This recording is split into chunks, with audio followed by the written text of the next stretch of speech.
Hey, everybody, welcome to Xbox Ultimate Podcast. Let's see, this is episode number 173, and we're going to have a fun show for you today. Shout out to my beautiful wife, Kaylin, for the amazing thumbnail.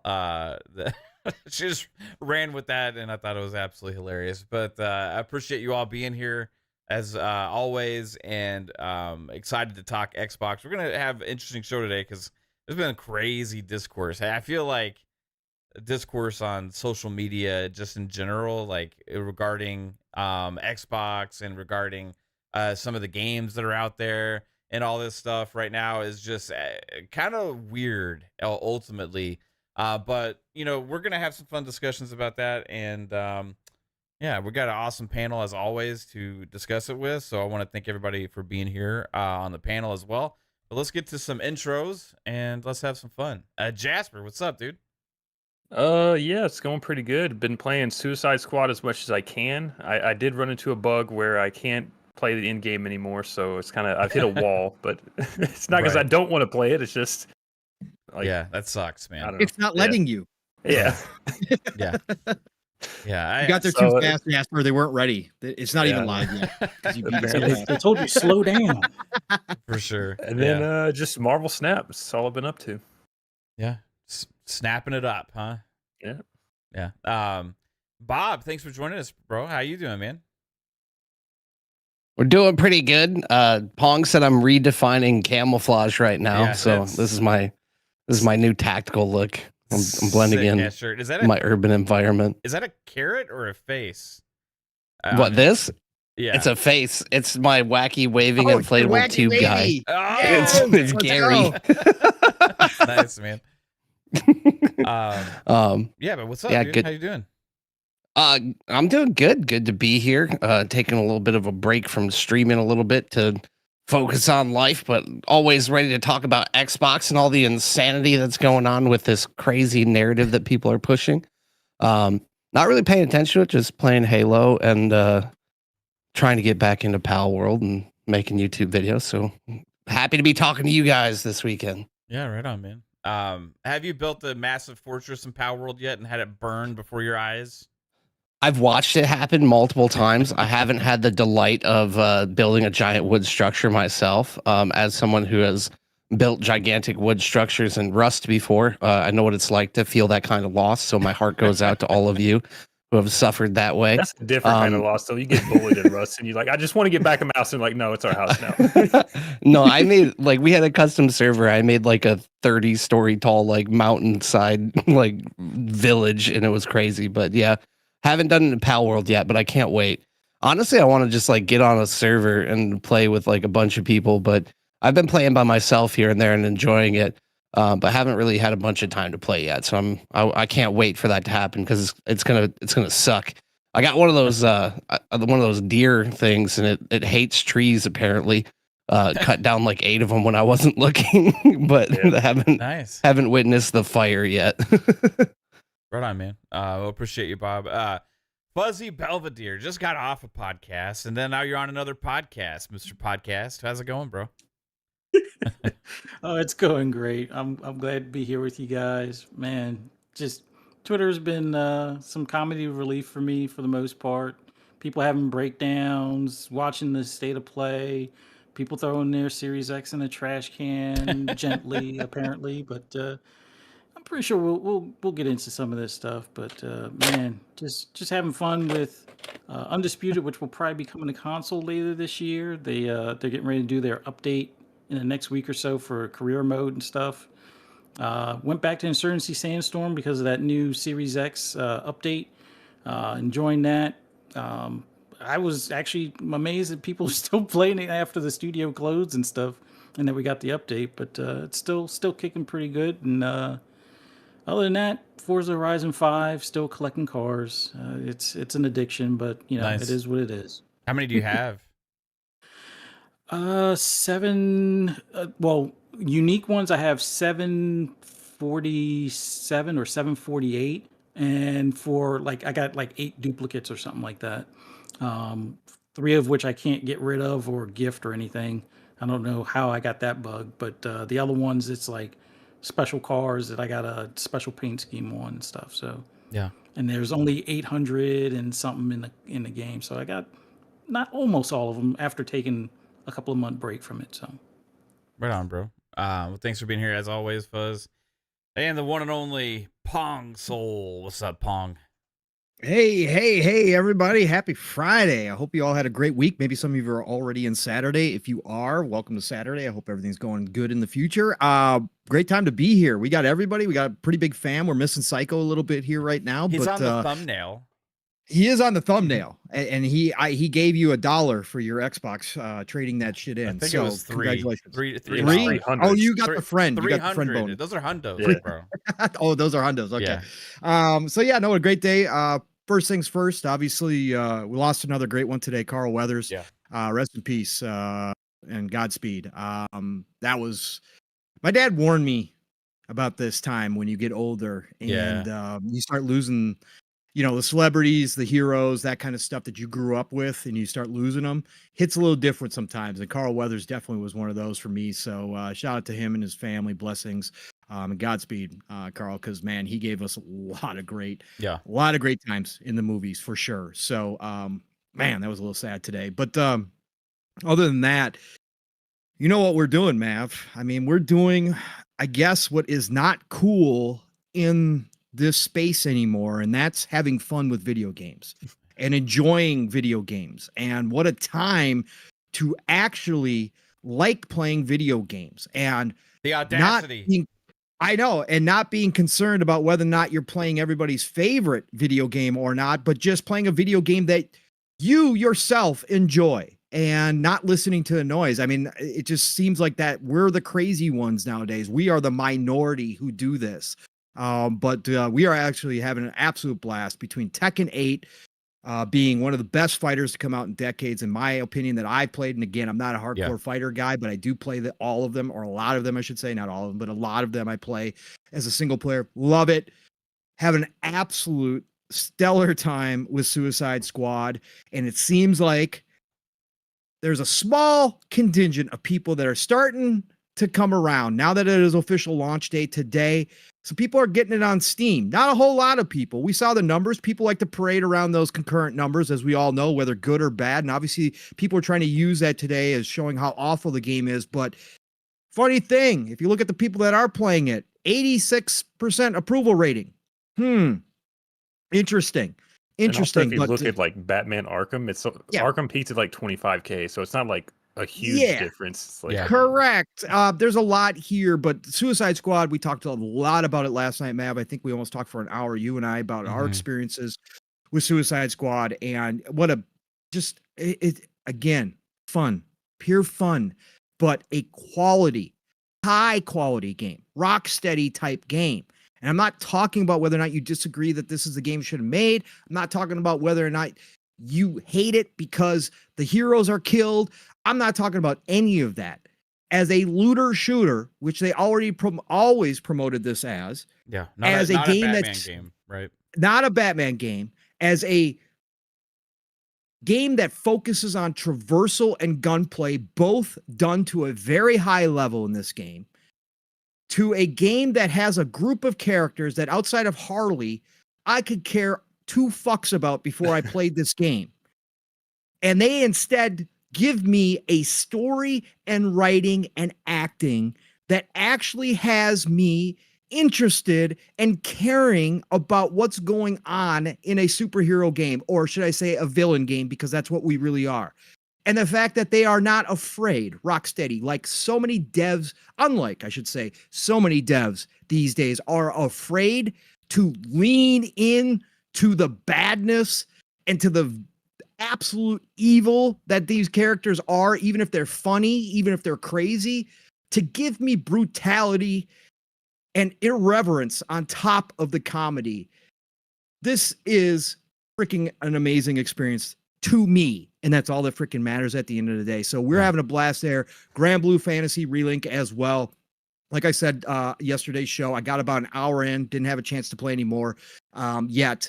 But Grand Blue Fantasy Relink on PC, just another fantastic game to come out. I know it's not scoring like some of the games that have come out this so far in 2024, but I don't give a shit again because this is one of the prettiest anime JRPGs I've seen, and it's set up classically like JRPGs, but with action combat, and it is just giving me all the feels that I want from a JRPG so far, an hour in.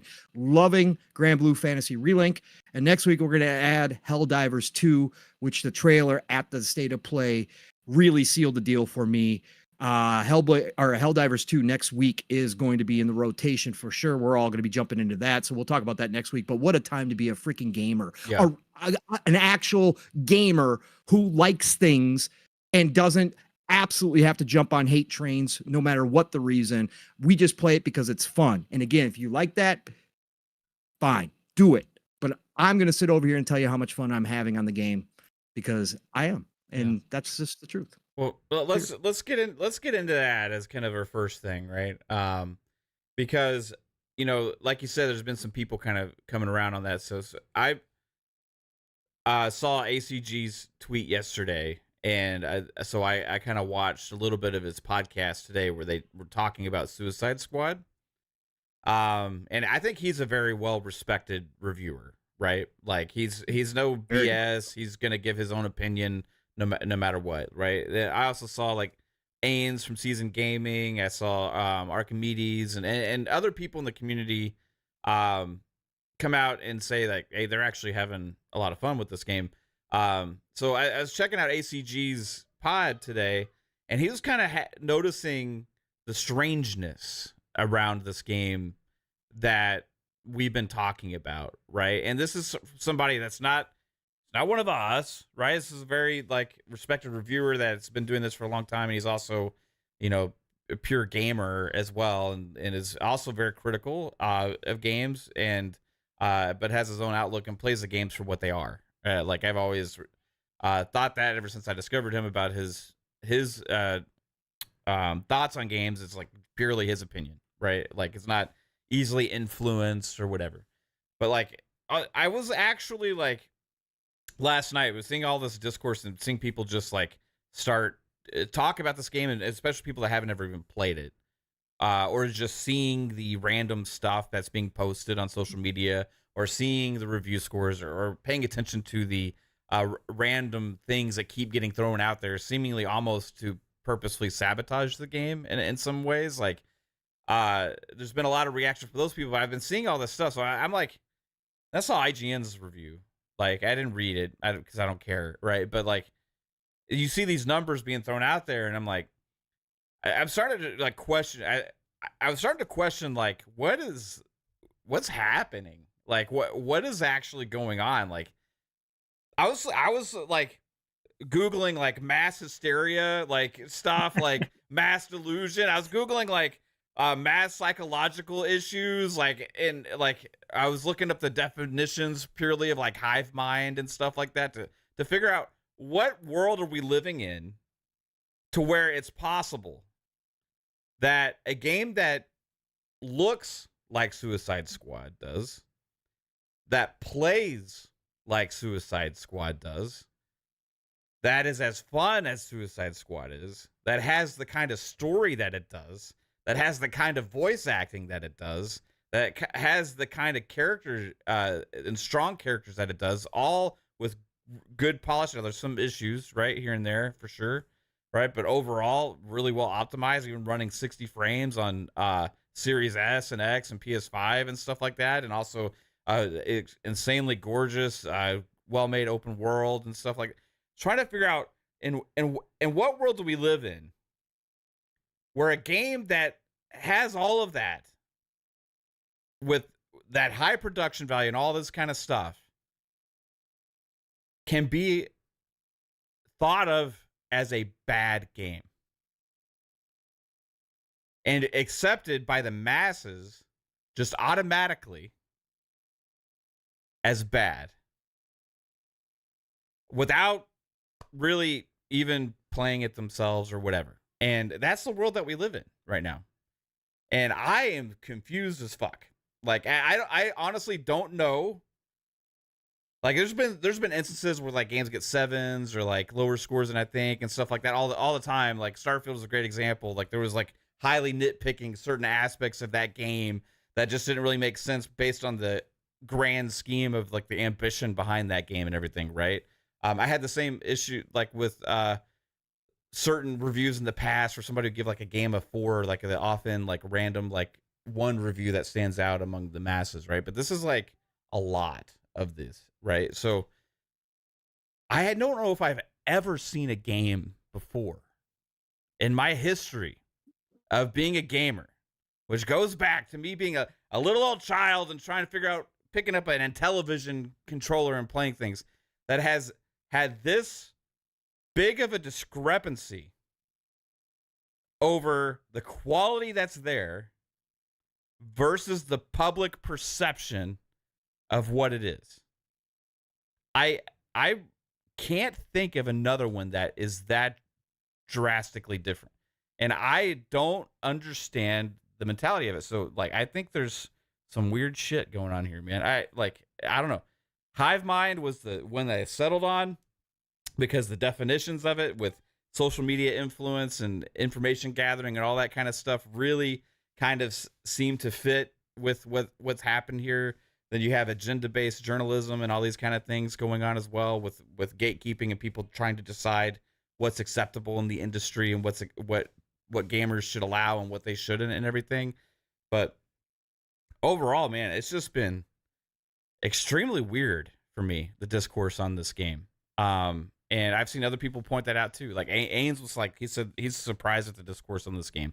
Saw ACG talking about it as well on his podcasts too. Like it's just fucking something strange, man. It's like I think ultimately that a large part of the community and games media has decided that they don't want a Rocksteady Games of Service game. So that's because this is what that is. They won't give it a chance. Am I wrong on that? Or maybe because you're not playing as Batman, they won't give it a chance. I don't know. It's a lot. I've seen a lot of different things that are kind of like, this is my breaking point with this game, whether it be the heroes, the games as a service element, or just it not being a Batman game. There's so many like things that people are pointing out, like this is why this game sucks or whatever, but there's no like consistent consensus on all of that together. It's just like this one person's opinion is, I don't like it because I kill the heroes. I don't like it because it's the games as a service, but no one's like agreeing on that. Yeah. So it's a weird thing. On ACG's part, one of the guys was like pointing out that like even because I didn't read the reviews, but he was pointing out that reading the reviews, they praise a lot in the reviews about the gameplay, the graphics, the quality, the story, and all this stuff. Games of Service 5, right? This is not what we want from Rocksteady. I don't know. You haven't played it yet, Fuzz, but like you've seen the discourse going on, like just overall, like are you sensing that there's like some kind of like just weirdness and like strangeness going on like with this?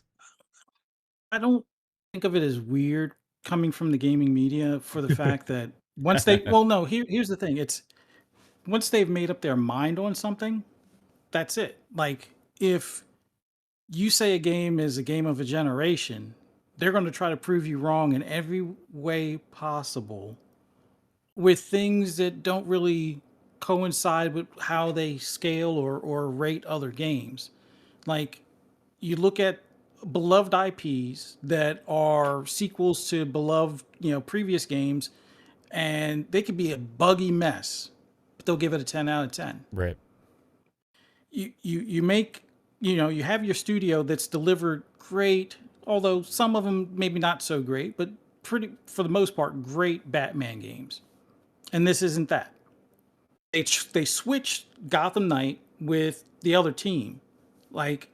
And I think ever since then, all of the people that were looking forward to the next Batman game or the next game from Rocksteady were like, I give up. Like, oh, and it's games as a service as well to boot? How dare they?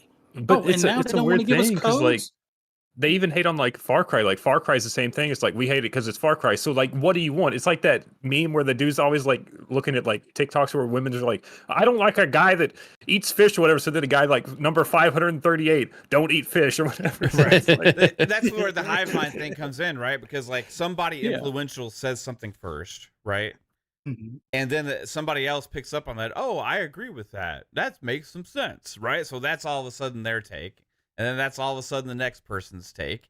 And then all of a sudden you have people like, oh, the cool people that I follow that I like are saying this. So that makes a lot of sense. And I think we like this is going to suck or this is going to be bad because of this. I mean, obviously because of these people are saying it like it. And it's like it just infects your mind into where and then you post stuff and like share things that are negative or share this and share that. And then it just kind of grows and grows and grows and grows.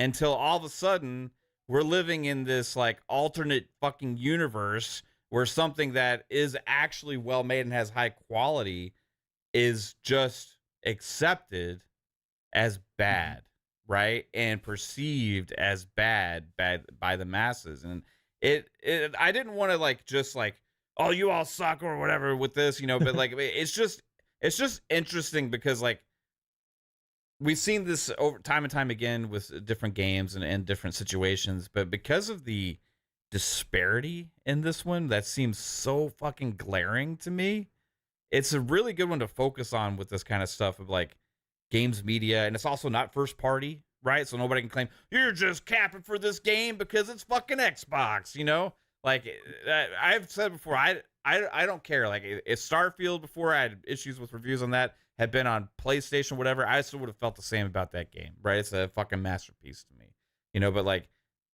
this game is like exceptionally good. And I had some of the same issues that a lot of these people had initially, right? With like being disappointed about not getting that next Batman game. But like, if you accept it for what they told us the game is and play it for that, I don't know how you can go into it saying that it's a bad type of game that they made. Like I think we could be seeing like kind of what's happened with the movie industry in the last few years where like if the critics really love something, usually the audience fucking hates it. Like maybe we're kind of starting seeing that in the game industry where like the critics and the audience are like just at a different like perspective on that.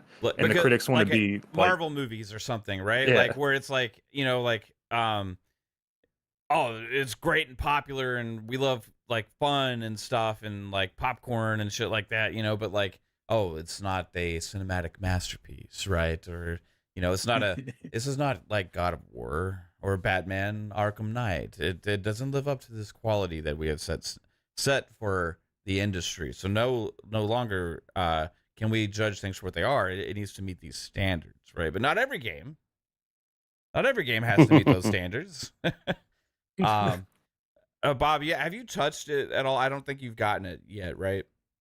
I haven't touched it, but the discourse has definitely been wild with like the way like IGN was putting up such a stink about not getting review codes earlier. Like I understand like the want to have like transparency and like getting it in the hands of people who can play it early and share their opinions, and how it was kind of retaliatory towards like it was pretty obvious that it kind of was a little suspicious because like people hated the game at first and they didn't want to put out review codes. So like I get that, but it really was kind of entitled because it's like they're just like, hey, we're just going to release the game to everyone at the same time, let everyone see how it is. Like me personally, it's like judging from going from like the Arkham games to all of a sudden like this game and everyone's saying it's a 5 all of a sudden, like that just doesn't make sense to me. When like I don't know, if you really want to get your tinfoil hat on, if you look at Metacritic, like all the PlayStation reviews are like in the 6s, the 3 Xbox reviews are in the 8s. But I mean, for me personally, I'm like fatigued on games as a service, but I feel like just everyone's they can't farm clicks off of like actually having the reviews, so instead they just create a big stink about it, which really just, I don't know. I already haven't really cared for a lot of like what some of the outlets have been doing lately. So it's like, I don't really like it when they complain that they have to play the game when everyone else gets it.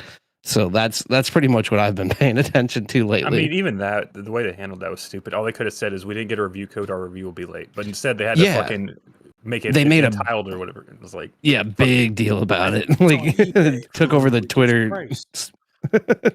Yeah, it took over the narrative for like a whole day. But then you see like the eBay post, you see like the other posts. Oh like, yeah, that was insane. You know? Where they're like, "Oh, they marked it down already." It's like, what are you talking about, dude? Right. Which honestly, like half the games you get on PC, like you can buy for like $56 on like code that's websites. literally how all of us bought it was CD. We got it on CDs for discount. So it's like, you know? PC games are usually discounted from the jump anyway. You don't see any big clickbait articles about that. So the team that was supposed to be reviewing that game definitely got creative to make up for that ad revenue for sure. Yeah. I mean, good thoughts on that. It's just weird. Hey Pong, do you remember another game as perception wise versus quality wise as drastic as this?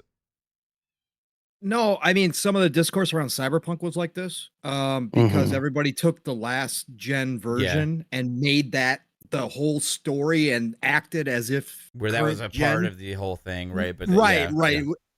And some of the blowback was obviously again at the upper management. That was very fair and very again hate on the upper management decisions they had there. But I'm just saying it kind of took over in that area so that those of us that were like, wait. It's certainly not a perfect game by any stretch of the imagination, but at the same time, on current gen, on Series X, I'm not running into anywhere near any problems, no game-breaking bugs for me, and I'm having a great time, and this game is phenomenal, right? The story, I was out here praising it, but there was a small contingent of us that were doing that, while there was this huge mass of just hate towards Cyberpunk. Now, the big difference here, Mav, is that the most of the mainstream media that had gotten early access to Cyberpunk and played the PC versions were all giving it high scores, right? They came out, and so we didn't have the media adding fuel to the fire. It just kind of switched on as soon as everybody found out how bad the last gen version was. But it did feel like you were a minority if you were out here saying Cyberpunk was good, right? People were like, hey, how can you say that? It's so terrible. It's all broken. You can't be saying that you're playing this game just fine without patches. It just went on. And I'm like, yeah, I am. And the story's great. You guys, this is a great game. And people were like, no, it's not. Look at the NPCs walking into walls. How can you enjoy this game? Like, I literally had that happen in Hogwarts Legacy. Yes. Like I was playing it, and like they just NPCs were just fucking walking through closed doors and stuff. I'm like, nobody ever mentioned that. Did it bother me? No, I didn't really care. It didn't affect my game. So, but like just random stuff, like nobody mentioned that stuff. You know, it's like focus on certain games with it. You know. No, I'm trying to think of anything else. Nothing like Anthem, this scale. Like, Anthem, but Anthem was valid once people found out how incomplete it was, right? Because that's why I hate the comparisons that some people have been trying to use of, oh, this is just another Anthem, or people that were praising Anthem are also praising Suicide Squad. Yeah, but this is Anthem like a complete game with like a roadmap that's already announced. Totally complete game. Like story wise, it's that Anthem had story gaps, like because they never finished it. Like that was how bad Anthem was. And it's still, again, as I said last night, I still between PS4 and Xbox One got like 40-60 hours of good playtime out of Anthem. So at the end of the day, I wasn't pissed that I bought it. I was upset that, they never finished it and that the game wasn't complete, but I still had a great time with, that I had with it.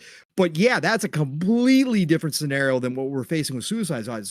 Suicide Squad is a complete game with again, in my opinion, it's all opinions, an amazing story, great acting, it's polished, it's optimized, the gunplay, the traversal is spot on. Like the looting is great. I'm having a blast finding new weapons and finding all this stuff. Side missions are exactly what you should expect out of a looter shooter. Like this is a full-fledged game. And then on top of it, they have a year roadmap already of content planned and announced, which I shouldn't say 90%, but let's say 70% of the games as a service don't come out with that roadmap that fast. Like they don't have that roadmap. A lot of times we're waiting to see what's coming. They've already announced it all. So no, it's a completely different scenario, but yeah, I have a hard time coming up with an exact scenario like this. I'm sure it's happened before for a game, but to this extent, Mav, I don't remember. I don't remember one. Like I've seen things where like individual things or maybe scores are lower than they should have been. Yeah. You know what I mean? Well, of course, Several different Starfield's things. is- Yeah. But again, it's all opinion, so it doesn't. I mean, like Right. it's kind of weird because like even like back in the day, like people hated BioShock 2 on release, but like I always thought it was good. So like it's weird. Like you can have those games where like Yeah. a lot of people say they hated it, and then like it kind of over time it's like, oh yeah, this is a great game, like Fallout New Vegas or whatever. So like Mhm. I had Yeah, these- follow New Vegas Yeah. that way. You're right. Yeah. Yeah. I think, Yeah, that was a good example. yeah, but even that's like probably reviewed in the 7s or something. yeah. You know, like it's just weird. I don't know. For me, it was Mass Effect Andromeda, but I understand people that like. For me, I hadn't played the trilogy prior, but Mm-hmm.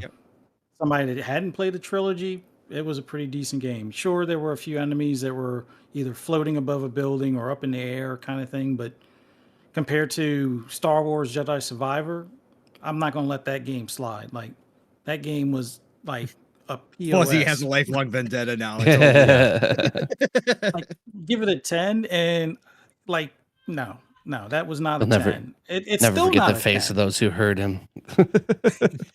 So I wonder what IGN gave Mass Effect Andromeda. And like that's a good call Probably a out, 7. right? Yeah, it's 7.7. Hmm? Which I think more so with like Mass Effect Andromeda was the expectation of and feeling like almost like a downgrade in quality in some aspects where like there was things that they were always pushing the boundaries on before, and we got Mhm. Mass Effect Andromeda. It didn't seem like those things were still pushing the boundaries. It seemed like less than other games, right? In similar things. So yeah, it can still be like a great game and be fun, but it didn't review like in the 9s and high 9s that like Mass Effect did. And that made it more of a disappointment, as opposed to this is just labeled as pure bad trash. And it's See, getting I like 5. Forspoken. I fucking love Forspoken, and I think a lot of people just saw like the internet traffic where it's like, oh, it's too cringe because she says some stupid shit, and that's all people ran with. They never fucking played it. It's like I don't know, Yeah, what did Forspoken I haven't get? played it yet, but probably like a fucking 5. It was in the 6s. I think it was in the 60s. Yeah, I think. Hold IGN on. gave it a 6.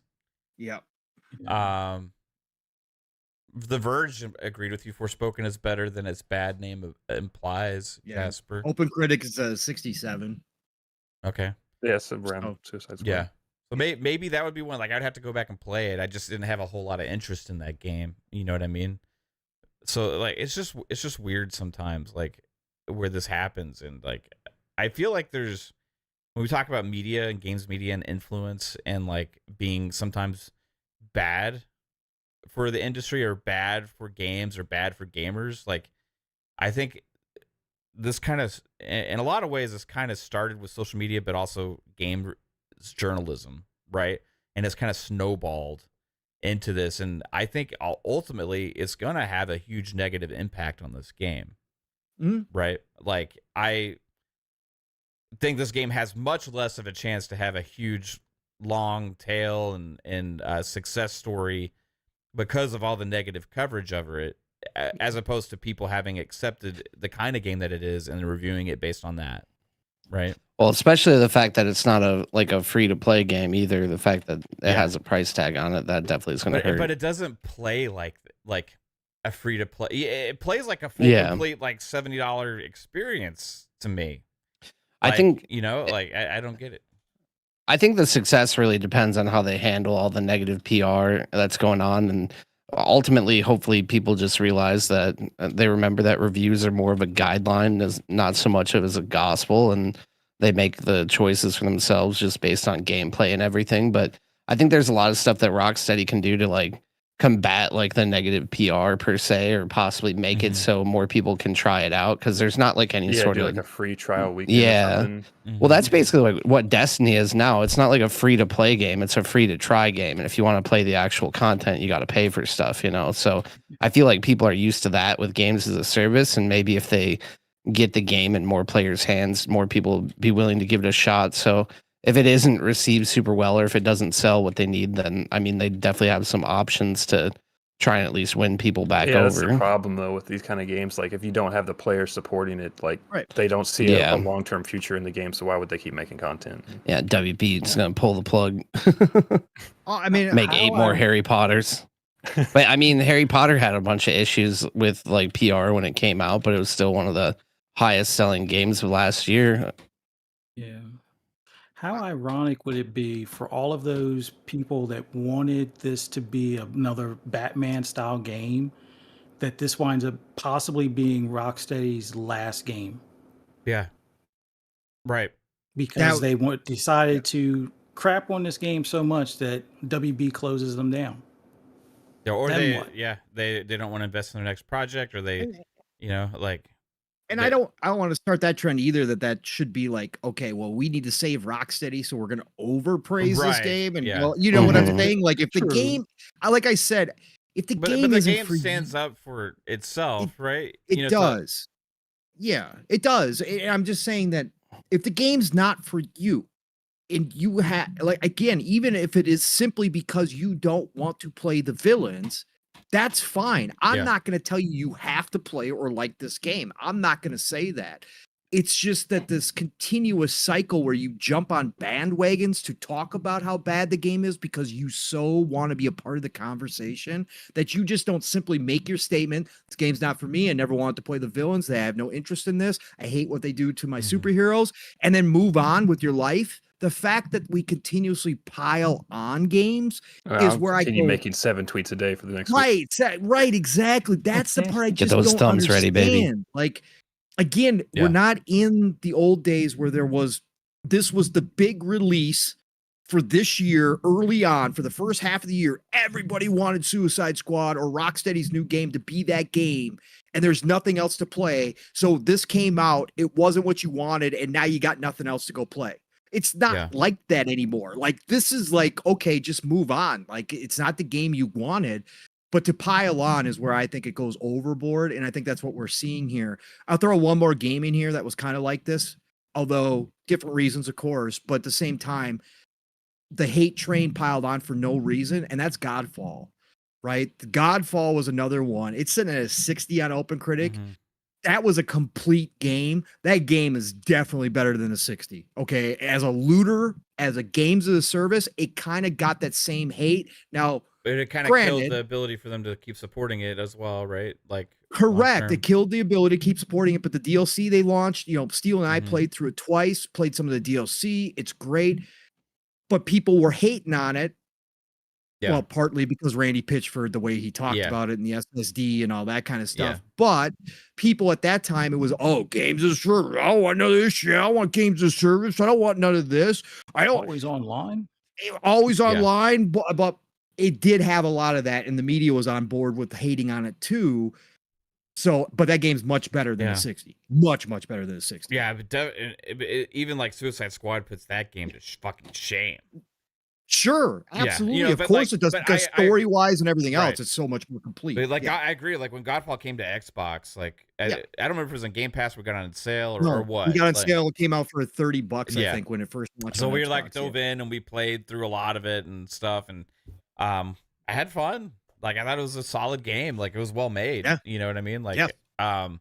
it had potential, right? Mhm. Outriders is another one, but that was So a that different kind of story. goes with the like maybe like an agenda from like either from Mhm. fanboy things or like for media as well to like downplay certain types of games because they don't want to see them exist, right? It's like everybody just I mean, It's- the I same don't know how thing it is starts, but it just everybody picks a game that they're just going to suddenly hate on, and it snowballs, and everybody jumps on the hate train, and all of a sudden it's out of control. Yeah. And it's like if you try to go against it, then you get fucking slammed to go.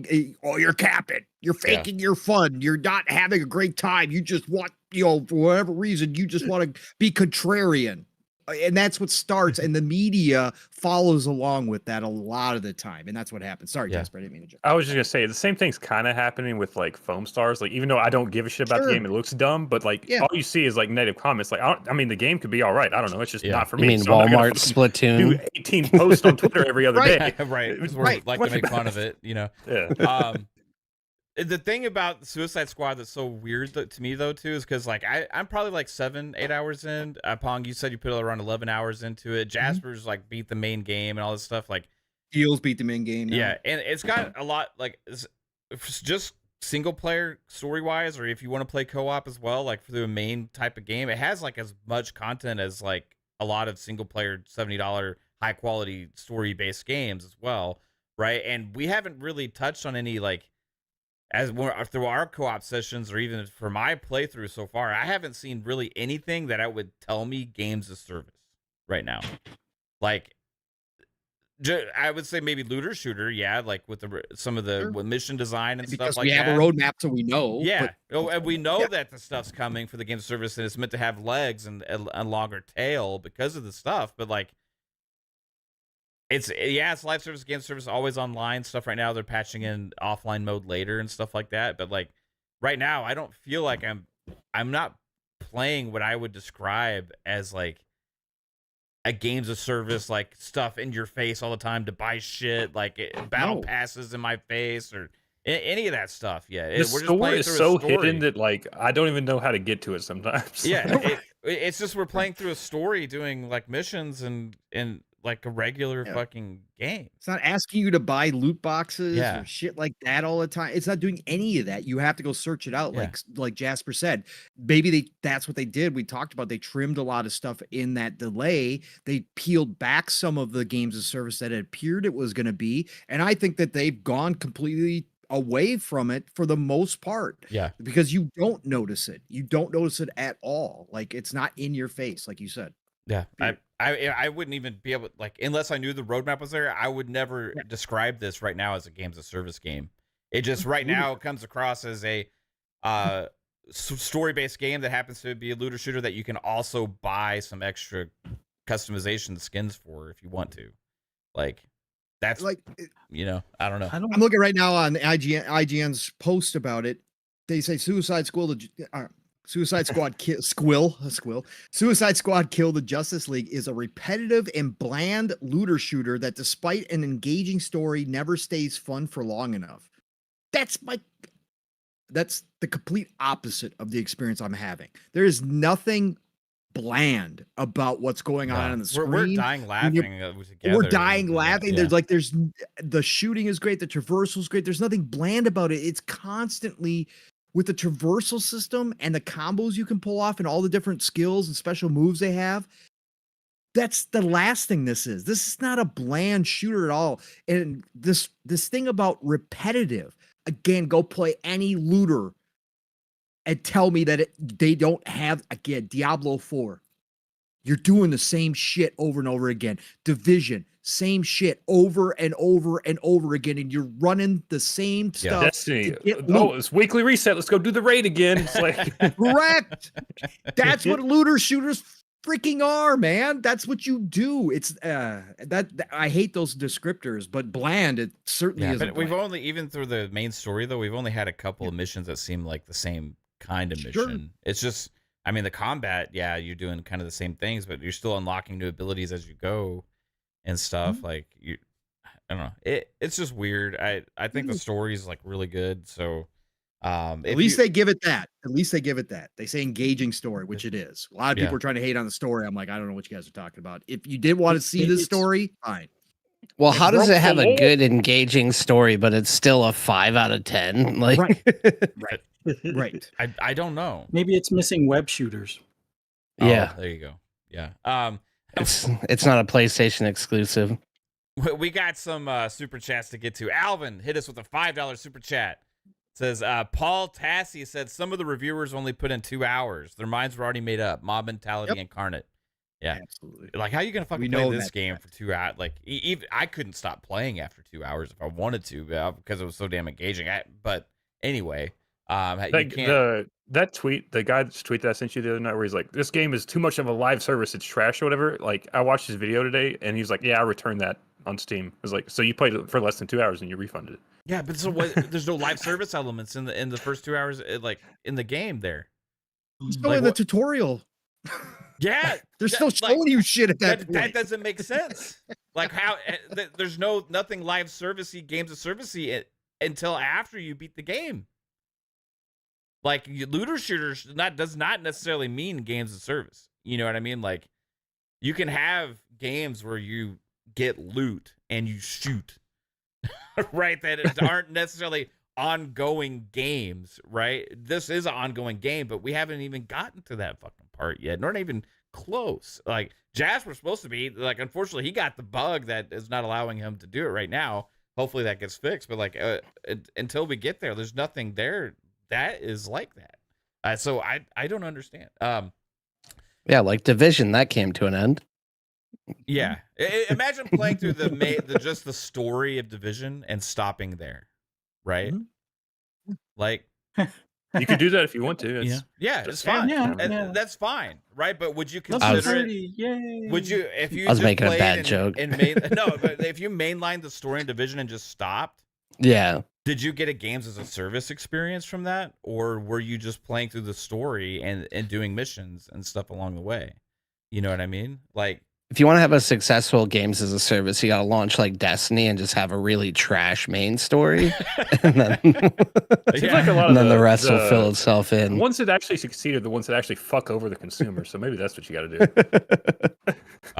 2-pad stack. Oh, you put 7 that content? We're taking away. I'm said, sorry. how well, that is good to hear. How grindy is it? It's called vaulting fuzzy. We're playing through a story right now, so we're not really grinding at all yet. But I would say We've done that, some side missions and stuff, but Yeah. you know, but I would haven't say gotten grindy. we're not to that point yet. No. So, like, ultimately, to that end will, game. that will spell itself over time. You know, How many hours have you guys like put into the story so far? Mm, I'm like 7 Well, hours. yeah, I got 11 That's hours total in the game, but I've played it like solo and then duos, Mhm. and then also with all four of us. And we've started different. We've gone and jumped into different. Whoever was behind the most, we jumped into their game. So I've replayed Yeah. like some of the missions too, right? Yeah. So I haven't continuously played it, but we've only beat the first, the first hero, right? We've only Yeah. beat the first one, and that's it. So, and I'm 11 hours in. And it's kind of And like we're a playing on sandbox hard game, too, right? by the way, because hard's not that hard, but it's a good challenge Yeah. versus normal. I gotta believe that some of these reviewers are honestly playing on easy, like the easiest part, and just breezing through it and saying, "Yep, bad game." I gotta believe it because the hard is challenging enough. It's not over the top, but it is challenging enough to extend your time playing it because you're gonna be really OP on easy Yeah. or even on normal. So. How many hours did it take you to beat the story, Jasper? I did every side mission before I went to the next mission. So Sure. I would say probably about 15 to 12 to 15. It's And- kind of tough because I play with you, so like my hours are kind Yeah. of messed up. But you also play games pretty damn fast too, and you Yeah. beat Right. the missions really quick. So Jasper's like, really fucking good. yeah, I mean, like I can't when we play with you, I can't keep up. You're number one, like on all of our missions all the time, and like I like even me like, oh, there's the mission icon, I need to go there, and I go to it, and you're like 1,000 yards ahead of me, all of a sudden already, and it's like, how is he already there? It's insane, but He's already killed all the enemies. yeah, but like I do not play games like Jasper does. I don't think anybody on our panel here plays games like Jasper does. Like, the guy's just a fucking nutcase with beating games like fast, right? Spartan661 with a $5 super chat says, "This is the last Batman related game that we will ever hear from Kevin Conroy ever again. Some of us grew up with him in legendary animation and games." Yeah, I think all of us here did. Like, I mean, he was just, ever since I was young, like when the Batman cartoons were out, like he was the voice of Batman. You know what I mean? And I think one of the most iconic voice actors ever for a character, right? But like, yeah, tragic things happened, obviously, and it's a huge loss for a lot of us to not have him anymore. But like, I wouldn't think like it's not WB or Suicide Squad the game's fault for what happened to him. You know what I mean? It's a completely different situation, and they still had to make the game that they were trying to make. You know what I mean? Like, and like Pong said before, like it's rare for a game to go as far as they do in this and let you be as bad as you are in this game. And that's extremely refreshing in a lot of ways, especially with an IP like this, right? And it fits what the characters are supposed to be. I would have personally rather had them make another pure Arkham game, right? Because I feel like we've been missing that ever since the last one came out. I mean, they're masters at that, but that's not what they made, right? That's not what we got. And if we play a game for what is presented for us and judge it based on the quality of what they're trying to do instead of what we wish we would have gotten, then we can be like more appreciative of it, right? But if we only judge things based on like what our perception is of what everybody should do all the time and the things that we wish they would have made, then you're not going to ever fucking enjoy anything. Right? Like, it's just, I don't know. It's weird mentality. Legendary Yobi with a $10 super chat says IGN and the main games media is losing their power, which is fantastic. Make way for the honest guys like the Fun Speculation Network and the real ones to take over. You are the change we want to see. Hey, shout out to you, Yobi. Appreciate the support, bro. And yeah, like Pong said, let them burn. Like the games media, burn, like, baby, burn. Like the credibility is melting away before our eyes. Voidlock with the $2 super chat said gaming media try to lock devs in a box, no creativity. Yeah, it seems like they've been mind fucked to want every game to be like a God of War, Spider-Man. They say they don't, but they say they don't, and then this is exactly why we get what we get all the damn time. And for the people, I don't have a problem with it. I get a lot of the same stuff that I love, and I don't fall out of love with it like some people do. But this is exactly why devs don't want to take chances. This is why new IPs fail a lot, is because of this narrative. 7 Last of Us remasters. Right, exactly. So, again, if you're one of those people saying, I wish AAA would do new stuff like indies and AA all the time, this is the reason why when you've got $50 million, $100 million, $200, $300 million wrapped up in an IP, are you going to take chances when there is a risk of this? Or are you going to go back to the same thing over and over again that the media is just going to go, yep, we got more God of War, it's freaking fantastic, 9 out of 10, perfect, let's go, game of the year. Like, why would you try something new if you are a big publisher or a dev studio that's got their asses on the line all the time? This is what you run the risk of doing if you try to go in a totally different new kind of direction, because as much as people say they want new shit, they really fucking don't. They really don't. I'm going to admit, Starfield, Bethesda, keep making your damn games the way. Don't change up, because I want you to keep making your games the same way. I'm one of the first to admit when I want something the same. But all these people out here, especially the media, that try to claim that everything's getting stale and all these articles about AAA, this is the reason why, right here, guys. This is the reason why. I don't blame them. It's something I'll like. I don't want to just say 100% that's what's happening, but something that seems to be happening that's like a little bit more nefarious, right? Mm-hmm. Is the engagement farming, right? Not just from the games media, but also from like individuals, right? You can look at examples of maybe like how certain people that work for IGN that have Xbox centric YouTube channels right now that maybe almost posting exclusively about Suicide Squad constantly for the last like 2 weeks, but for some weird reason when it seems like something that they weren't actually ever even interested in the first place,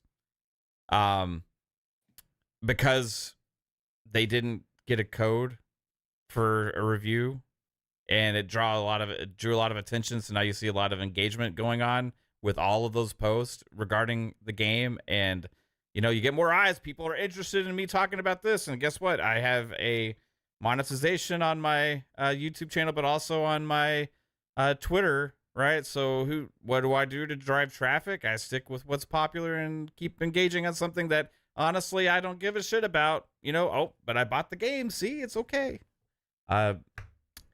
Interesting stuff, right? I'm just saying. He wasn't even supposed to be the guy reviewing it, too, right? He No. didn't. No, There's another guy. no. Yeah. It just seems like a So- lot of conversation about a game that somebody's not even interested in. Or was like, I hope I like it. I don't know. Weird. I don't know. I don't talk about those games a lot. There's a lot of games out there I don't really care too much about. Talk about them all the damn time. But you're not posting about foam stars every day? Absolutely not. Not. Nope. I could make a. I didn't get. Hey guys, we didn't get a early Foam Stars review copy at Fun Speculation. What is going on? Right. We got to look at this. You applied for one? Fuck no. No.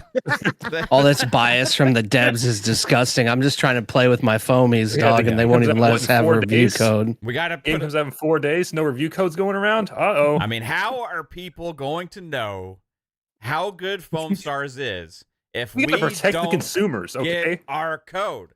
I'm gonna tell you, like, this is ridiculous. Let's stand up for the consumer. Let's stand up for gamers. No more cherry picking the reviewers. Come on, give us our code have for to. Foam Stars.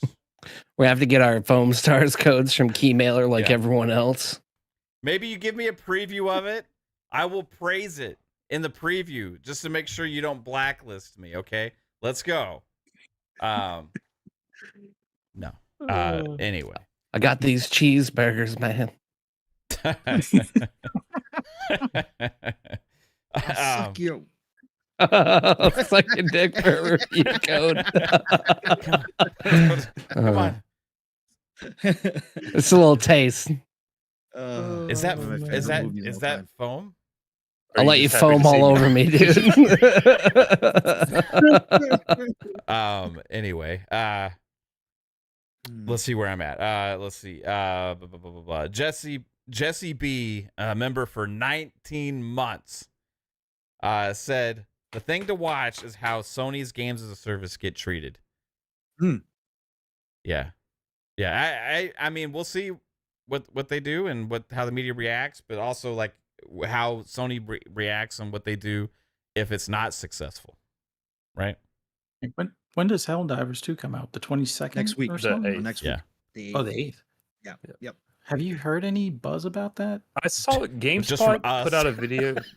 Yeah, just from us. We're all GameSpot excited. did put out like a 5-minute video today, and they mentioned live service, and they were seeming like they were kind of talking positive on it. And I was going to share it, but I needed to go back and double. Oh, I did. yeah. I was like half listening to it, so I wanted to go back and rewatch it and Yeah. make sure that's what it was. Was it IGN? You said? This GameSpot? Oh, okay, right. GameSpot gave Suicide Squad Kill Justice. Did they review it yet? I don't know. Okay, I'm curious what they have to say about that too. It would be Like I was saying, I was like half listening, so it sounded like they were positive on it, but maybe Right. I just like missed some stuff. Let's I see. mean, it is a PlayStation exclusive, so No, it's not because it's on PC as well. PlayStation console exclusive. Okay, there you go. All right, so we have Jay Rembert with the $10 super chat. Thank you very much. Jay says, as a person that has over 200 hours in Batman Arkham Knight, I wanted at least one more Kevin Conroy voiced Batman game. However, Suicide Squad shouldn't be bashed for that. At first, I was pissed, but I got over it. 100%. It's not like it is what it is. Like, you got to play the game for what the game is, not like what the game isn't. So that numerous times here, and I don't know how the objectivity has just gone away from the games media so much to where they had lost the ability to do that, but it seems like they have. Highlander 001 has gifted us 5 Fun Speculation memberships. Choo choo, motherfuckers, let's go. Go, the hype train is real, everybody. We're up to Mach 2.25 already, everybody. The easy 5 bomb came in here, got on the court with the layup, through the net, shoveling that coal into the furnace. Strap up, buckle up, get ready. I'm feeling a Mach 3.0 by the end of the show. Let's go. Choo-choo, motherfuckers. Choo-choo. Ad-free 2024. Hashtag no beans 2024. That's what we're doing. We're not selling No coffee here. beans? I like Oh. We're not selling coffee. no coffee beans. Okay. Yeah, That's I was right. like, wait, what? It's like, But what if I want beans in my chili, Pong Soul? Go ahead, put those beans on in there. Okay, right on. Instead of selling coffee, you just sell beans. Right. Baked beans. That'd be great. Beans on toast. Get your fun speculation beans here. Every bean is a little bit of a speculation morsel that's gonna have your mind popping. I don't. And your ass popping too. Your ass popping. You like to speculate? Try these beans. You like to speculate in the bathroom? Get our beans now. Let's go. You spend lots of time in the bathroom with our beans. All right. Highlander 001 also with a $5 super chat said Ooh-wee. the Destiny 2 content that Bungie put in the vault has been in the vault longer than being in live in Destiny 2.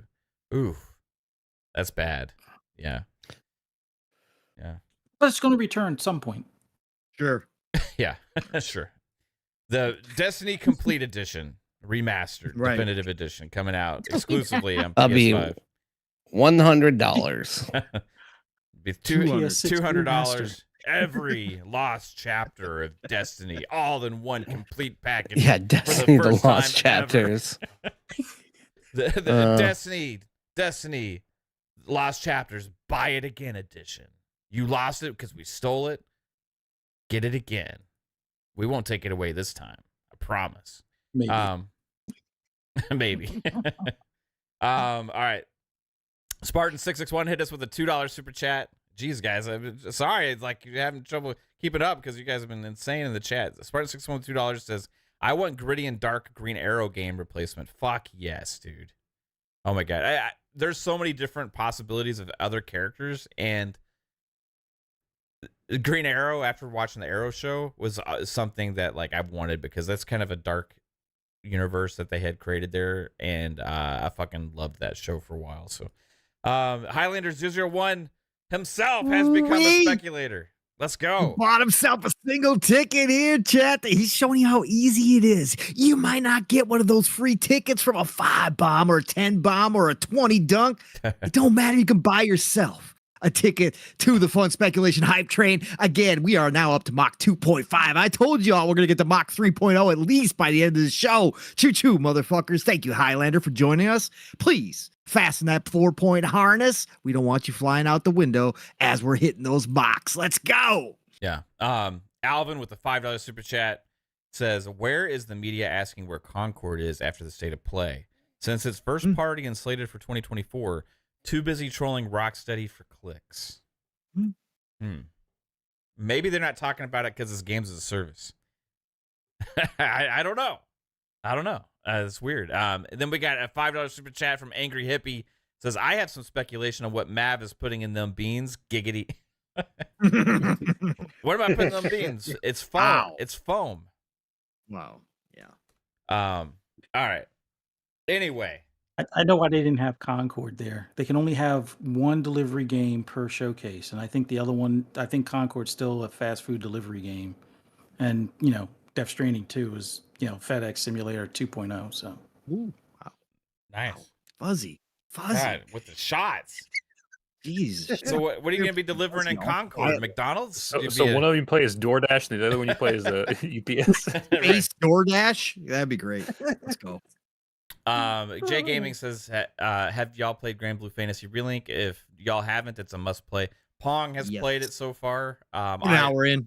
Yeah. Not far, but yes, it's absolutely amazing and beautiful and gorgeous. And I sold Mav on picking it up. So yeah, I will be probably picking it up at some point here. So I think kind of we ran the gamut on Suicide Squad again. I wanted to take a little bit of a different direction as opposed to just talking about the game, just more about the like weirdness going on with it. But it does seem like more people are saying that it's a good game now on socials and stuff and talking about it. But like also like if you're in a chat of a YouTube where people talk about it, it's like everybody's like, "Oh, that game is trash. The game is garbage." That's the problem now. Is like if someone comments on like Twitter, it's like, "Oh, I'm actually having fun with this." You're gonna get like 5 posts below. It's like, "What the fuck are you talking about?" Or whatever. So it's just ran the game. How now. dare you have an opinion? Yeah. Tons of people that don't even play the game or really care about it or anything like that, or just it's trash.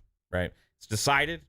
It's the reality of the perception is what I'll call that. I don't know, but All right, so y'all saw the thumbnail, right? I got some questions for you guys in the chat.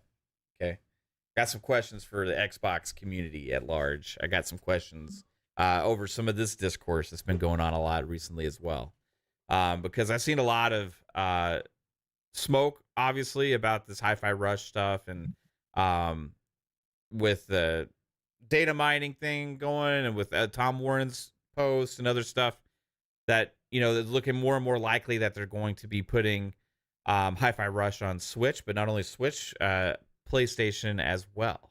So I've seen a lot of people talking about this again the last couple days on Twitter and on shows and stuff like that. And I've seen some pretty extreme. Like, I think most part the discourse is fine. Like, people are talking about, like, is bad for business or bad for, I think it's a bad idea or whatever. In which I like, don't get me mistaken, I actually think it's a bad business decision and not a smart move from Xbox as well, right? But I'm not ready to jump off a bridge of the Xbox platform and think that Xbox is going to die as a brand if they do that as well. Like, there's like this discourse going on a lot about, like, if they do this, they've lost their identity, period. They're going away. Like, they're not going to be selling consoles because nobody will want them anymore. All this kind of stuff, and they're dead to me, right? So I got a question: if they put Hi-Fi Rush on PlayStation and on Switch, for any of you out there that are saying that they're dead to you and that they're a dead brand, and all of a sudden and all this kind of stuff, are you going to go sell your Xbox and buy a Switch or PlayStation instead because Hi-Fi Rush is there?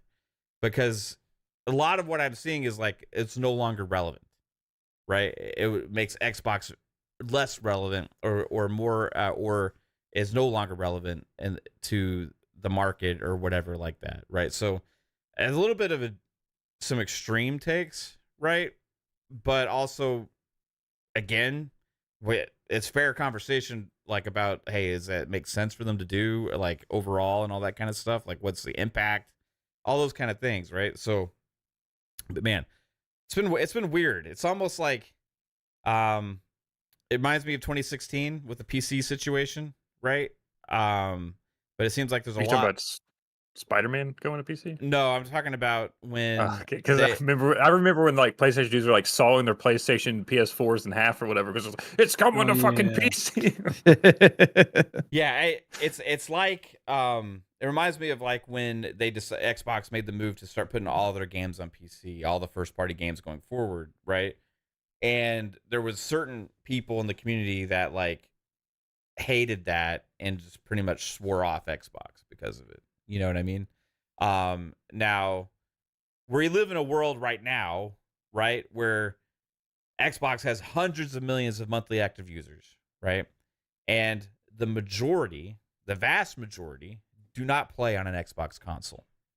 They either play on PC, they either play on mobile, or they play on other platforms as well, like PlayStation and Switch. And Xbox consoles make up a good portion of that, where the Xbox console users spend a lot of money, right?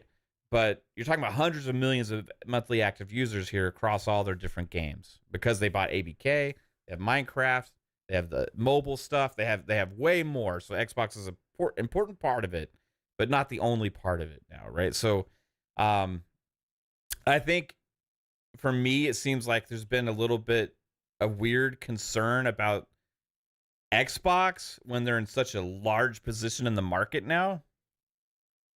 Like, for me, it's like, okay, I understand that. I don't think it's a good business move, basically because you're kind of maybe hurting the console market aspect a little bit, right? And you're not going to gain that much from doing so. So therefore, it doesn't make that much sense to me.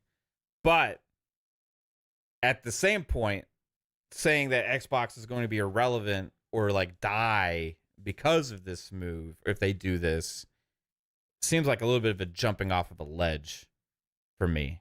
You know what I mean? So is your point that, like, it only kind of hurts them just due to like the Xbox brand side. It only hurts the Xbox brand because, like, honestly, I don't see Hi-Fi like Rush moving the fucking needle either way. Like, it's not gonna like make a Nintendo user or a PlayStation user fucking move over or even give a shit. Like, it's not gonna move the needle. The discourse that will happen and that is already happening because of it affects them more than the move itself. Yeah. Right? Where you have people questioning what exclusives are going to come to other platforms forward. We also have people being like, I'm done with Xbox, you're right, or why do you need an Xbox, right? All these kind of things, right? So that can affect those narratives can affect even more so the console and hardware sales going forward, right? So that's why I think it's not necessarily a good idea, right? But let's say it does have somewhat of an impact on the console space, and they do sell slightly less consoles because of it. Are they still going to make consoles? Yes. Right? Like, I think inherently over time, the console space is dwindling down to a lower and lower portion of the market anyway. Right? So as consumers, it's more about preference of what you like to play on as opposed to like just the exclusives. Right? Now, Xbox is still going to have exclusives because they want exclusives to their ecosystem. But it doesn't mean that if a few less people buy Xboxes that they're going to stop making hardware.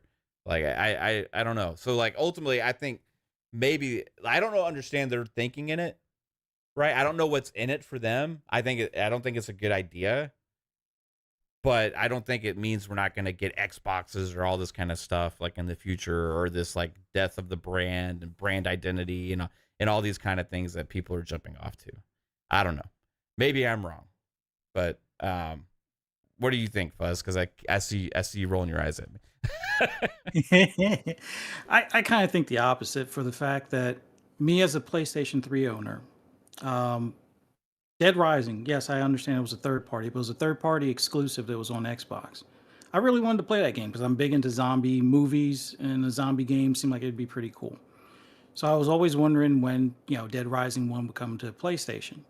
It didn't. Follow up with Dead Rising 2, it came to PlayStation. And before that, I was probably on the cusp of buying a 360. Yeah, a lot of people at the office had 360s, but I was fine with my PS3. The minute that Dead Rising 2 came to Xbox, I lost any desire to get a 360. I could just wait for the game that I want to come to my platform and never look back until the following generation. But that was PlayStation kind of tripping over their own feet as far as making me even look over there. Like, I had already had a grudge against Microsoft for the PC end of things prior to the PS3. So there was no way I was going to buy an Xbox for any other game other than Dead Rising. But the fact that they came to PS3 killed that notion. And the only other thing that made me look back at a 360 again was the fact that Grand Theft Auto 5 was like severely underperforming on PS3 compared to 360. Like, 360, I think, had boat sails and flags blowing in the wind at launch on the 360. The PS3 didn't have any of that. I thought it was kind of weird, but didn't think anything of it until I saw a lot of people's videos of it from the 360 where they had the flags and the sails on the boats. And I'm like, why doesn't our game have that? And it was like, it took until it came to the remake for the PS4 that they actually added that to the PS3. But at that point, I already had a PS4. So I don't think they're going to gain what they think they're going to gain putting it on the other platforms. Like, Yeah, what historically, would be, look why, at why I don't would, even like, I don't even see a gain really. Like, you're Yeah. gonna sell like a few thousand copies at best. On each that's platform. why I don't really understand what the benefit is, because the games that it makes sense for are already there, right? So it's like, Mhm. what would be the motivation to do it, right? So that's the real question. If they do this, because they're risking pissing off a lot of Xbox fans, right?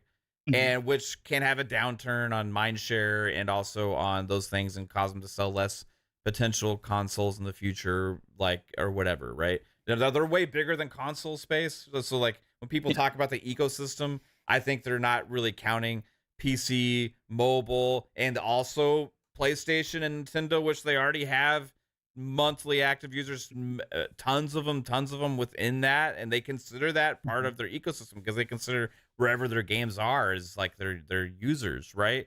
So like Right. the ecosystem is much bigger than I think people are really thinking ultimately, but like it does have an effect on I think the overall Xbox console side more than anything else, Yeah. right? So what would be the motivation? Like why what like, I'm trying to understand it from their perspective, right? Maybe they just see hi-fi, like if it is hi-fi is the game that they're moving to other platforms. Like maybe they just see hi-fi as like such like a darling game because it got reviewed like so much positive reviews and stuff. They're like, it's a masterpiece everyone should experience, so let's just give it to everyone. Like that's Well, the only if we want to think of why they're doing it though, like look at it this way. Like Xbox has hundreds of millions of users, yes, but there's also between the PS5 and the Switch, there's about 180 to like 200 million consoles out there, if I'm not mistaken. Yeah. Because there's about 120 million Switches, and because I think probably Switch more than PS5 really. But still, there's 60 million PS5s out there, if I'm not mistaken. So the reason why they're doing it is because there's 200 million unserved customers that might be potentially interested in the game, and they want to put it on see how mobile. it You got 2 sells. billion. Yeah, but then, But I mean, at that point though, like if why not put one of even your bigger games there because it would even sell more, right? I think As opposed to, well like, the smaller, reason you know, like it just don't. the reason understand why I think it's Hi-Fi Rush though is it's like a smaller game. It's like a test they want to see because they also have other games though. They're on multiple platforms. They have all the Activision games. They have the Bethesda games that have sold there before. They have all the data. They have Minecraft. Like I feel like they see how those other games are performing in those ecosystems, and this is pretty much a test for possibly more to come. For me, I could care less. Like I don't necessarily think it's going to degrade the Xbox brand or anything like that. No. Like it's still a timed exclusive. Like I mean, at that point, it's also like an old game. Like I know, like for me personally, like some of the games are like timed exclusives, like that ended up coming to Xbox. Like I just don't end up playing them because they already feel like dated by the time they come out sometime, or it's like there's something new and better that I want to play. But I think what they see is they see millions of possible sales and they want to see how it goes, and they're trying to test it out with a smaller game that scored well versus putting something bigger on there. But I don't know. I guess we'll until they do it, like we won't really see the impact. I think it's just people being loud. Like, are you guys about to sell your Xboxes if like some of the games end no. up on PlayStation a year later? Like, does that hurt your experience at all? If I Literally only- put Halo day one on PlayStation, I would not give a fuck. Right, exactly. If I only So just bought an Xbox, I would change my buying habits on third party. I would stop buying third party on Xbox and probably just stick with Steam.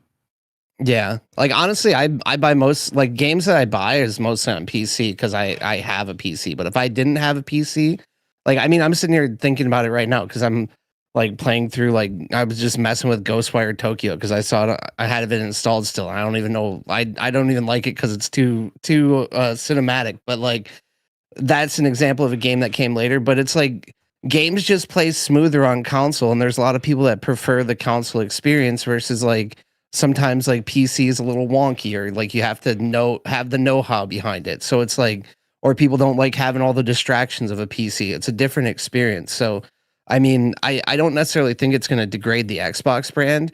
And I guarantee you that the powers that be at Xbox that are like, hey, we have all this IP that is only selling so much and we're reaching our Game Pass customers.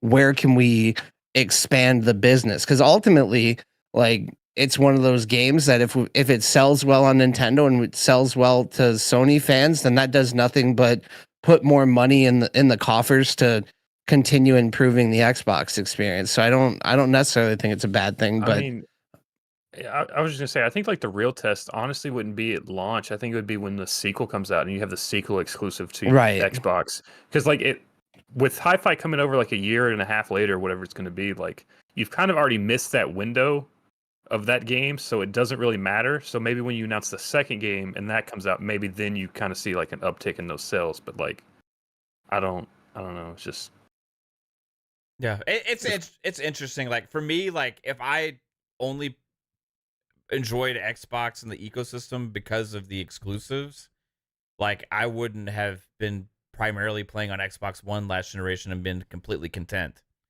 Right. You know what I mean? Like I played Xbox One the entire generation last generation. I was like super happy. You know, it's still my place to buy all the multi-plats and the exclusives that they did have, right? And even going into early this generation and stuff, I was like, well, what the fuck is everybody complaining about? I got plenty of shit to play, you know, and I was playing on the Xbox, super happy in the ecosystem because I enjoy the experience more so than anything else. And I would argue that I honestly think a lot of Xbox console owners that have stuck around with Xbox over the last decade, right, are more so like that, right?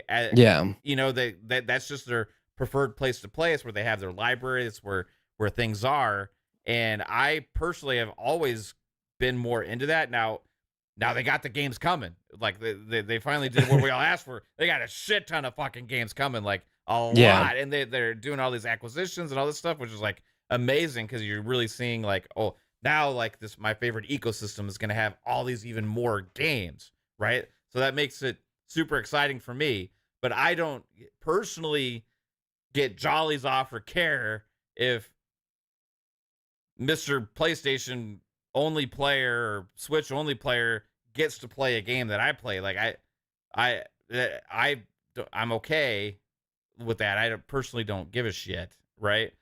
But I understand what the community's talking about when they talk about like, well, Xbox already has a hard time with people saying they have no games or like they have no exclusives or making it hard for them to decide to buy a console on Xbox. Now, if they put all their games somewhere else, it makes it even less relevant. So then maybe even less consoles get sold at some point or whatever. And like I think that's the interesting part of like ultimately what impact it has. Like I don't think like for the casual market themselves, like just overall, like they don't even probably know or care. You know what I mean? But Well, casual just wants the easiest I mean, place to play Call of Duty. yeah, at the end of the day, it's going to be whatever's put in front of them on their TV screen. It's like, oh, this big new game's coming out in 3 months or whatever. Yeah, I'll go buy that. Oh, it's only on Xbox. That's when it matters. Like, Yeah. Well, and I can see it being a bigger deal for people who only play like on the console and don't have a PC or like other options already. Like, I could see that maybe it kind of makes them have to make a choice over which console they get if they could also play the other games and just wait for Xbox games. But I don't think that this automatically means that we're going to see like Halo, Gears of War, Forza, like all these other games coming. It's just like these games that are made by some of these other studios that might serve to a wider audience. Like, I think that's what we're going to see more of really than any of the real first party. yeah, I mean, okay, so it's been interesting because like, and they've done this before, right? With different games, maybe not one as like tied to first party now, like as Hi-Fi Rush is, because like the other games they did it for before when they moved over to Switch, like Ori and stuff, and as third party dev and all that kind of stuff. But like, it was kind of more applauded back then. I know not from everybody, you know, but like people are like, oh, it's cool, you know, let's whatever, I don't care, you know. Well, and that might be what they base their decision off of, honestly, is like how well Yeah. Ori did. Like if it sold a whole bunch, Right. then But like, that's the reason why. but then like Phil Spencer makes comments like he doesn't love that for every game, and then now they're back to this. So like maybe this is an influence from like Microsoft money side, right? Like about, Mhm. and then like they had to meet some kind of compromise. But like so I'm still back to just figuring out why risk pissing off loyal fan base, right? Yeah. And that's where it's interesting.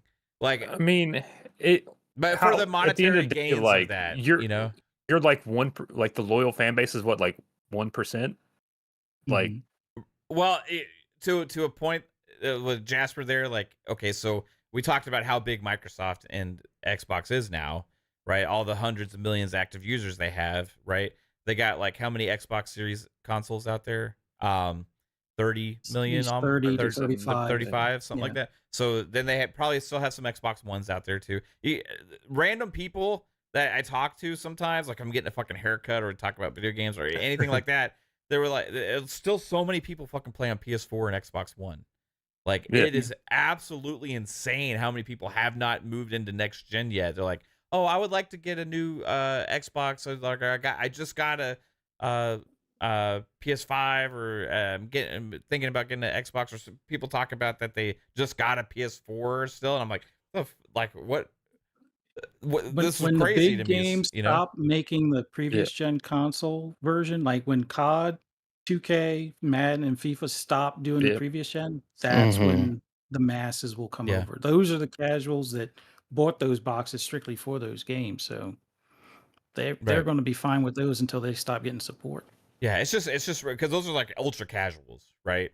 I would think people that play like that, it's like, oh, cool, it's a console. I'm going to play some video games, right? But Like, that's like 90% of fucking people that play games. You gotta like realize right. that. So like, how big is this like hardcore fan base of each platform? Right, and I don't fucking know. Like, honestly, how big is the audience for Xbox consoles and for PlayStation consoles that would actually get pissed off and have an impact? You know, like how big is that? And is that a gamble that Xbox is looking at right now, being like, okay, so if we do this as a test to see what the fallout is, right? Or I don't fucking know. What's the motivation? I don't understand what the motivation is. Pong? I'm going to take you all back. I'm going to take you all back Oh, to something that we Let's talked. go on a little trip. Let's go on a trip, everybody. Pong soul journey. Yep, we're getting in the school bus and we're going back in time. Not too far, actually. I'm scared. Conversation that we had. No. Conversation that we had surrounding Phil's quotes that he had. And I'm gonna read them to you all again. First of all, let me say this, because I know we have a lot of Xbox only fans that watch our shows, right? Beat picks I'd pay for that. $5. Let's go.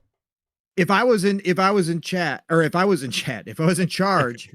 if I was Phil, I'll say it time and time again, I would be Peter Moore. I would not be Phil Spencer. Okay. I would be cutthroat. I would be playing to win, even from third place in the console market. I would never come out and say what Phil did about, in how he said it.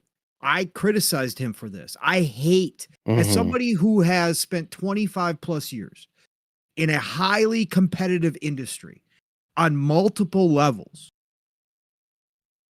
even when I was in a position that looked like I couldn't pull it out, right? Pause. Whoa. Yeah. I kind of pull it out. I How, could not pull out the how win. big is it, Pong? I mean, could not pull out the win. You got to right? buy the Xbox only fans. No, it's to actually figure so out. small. I have a hard time pulling it out. Listen, even when I was in the position where it looked like a losing spot, right? Yeah. Are we still I talking about pulling still out? compete. I still compete, as Satya said, till the bitter end. Right. Never give up, because anything can happen in this industry. Time and time again has shown that anything can happen. Sega shared the spotlight 1-for-1 with Nintendo. And I'm not going to hear any Nintendo fans who say that's not true. Bullshit. They were. They shared the spotlight. And within a matter of 2 generations, we're completely gone from this industry. It's a household name like Sega. Console-wise, right? Manufacturer. Yeah. So when Phil said the following, we're not in the business of out-consoling Sony or out-consoling Nintendo. There isn't really a great solution or win for us, Spencer said. Yeah. And I know that will upset a ton of people.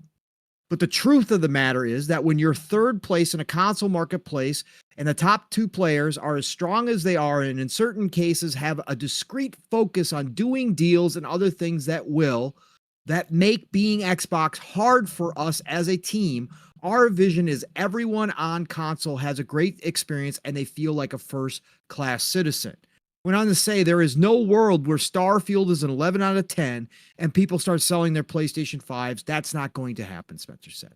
I criticized him for this. I hate hearing this as a competitive person, as somebody who understands that all business is competition. At the end of the day, no matter how kumbaya you want to be, it is still a competition because you are fighting for the consumer's time along with their money.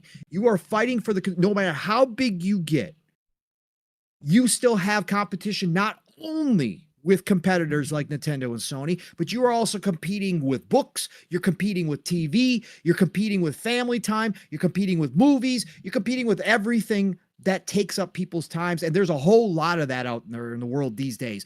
Social media, internet use, all of it. You are in constant competition. You never come out and use this language from my standpoint if you are the head of a company. I criticized him for this. I said this was the wrong take. But why I bring this up, not to go back over bad stuff that I disagreed with, but they've been telling the Xbox consumer for a long time. No, not that they're going full third party. Not that they're going to get out of the hardware game. None of that has been stated in any way, shape, or form in my eyes. But what they have told you is that they're evolving their entire business model. And because we're going to take Phil at face value for his words, and if he, as the CEO of Microsoft Gaming, believes that in the console space, there is a no-win situation for them, that they will not be able to dig themselves out of the third place hole, then you have to understand that evolving the business model is going to include testing the waters by putting certain games elsewhere. And he said it case by case. And they are going to do that simply because they believe they are leaving money on the table. And yes, I know the obvious comeback is, well, you could say that about every single one of their games. And that's true. They still understand that as a brand, if they were to do that, that is completely rolling over and giving up. If they go full third party, and I'm not saying this won't ever happen because I believe everybody's going to be third party at some point. Yeah, I was going to say maybe this is their 20-year vision. Right, this is their vision, and what they're doing is they are trailblazing. It's a tough pill to swallow because they're the first ones to openly potentially be showing that they are moving in that direction. Not that it's happening overnight, not that it's going to happen in 5 years, not that we're not going to have another generation or potentially 2 generations of Xbox hardware, but they are eventually looking at that, I believe. Again, this is speculation town. I'm just taking Phil for the word he is. So if you're going to evolve your business model, there are going to be certain things like this that they do that is outside the norms that, yes, absolutely 100% is only Xbox and will never be asked of Sony or Nintendo. Everybody who complains about that is factual. This will never be asked of PlayStation or Nintendo. Will never be, why doesn't Sony put their games elsewhere? Why don't they pick and choose the games? Why do they have to be forced like MLB to put their games elsewhere? Nobody will ever ask those questions because they are Sony and Nintendo.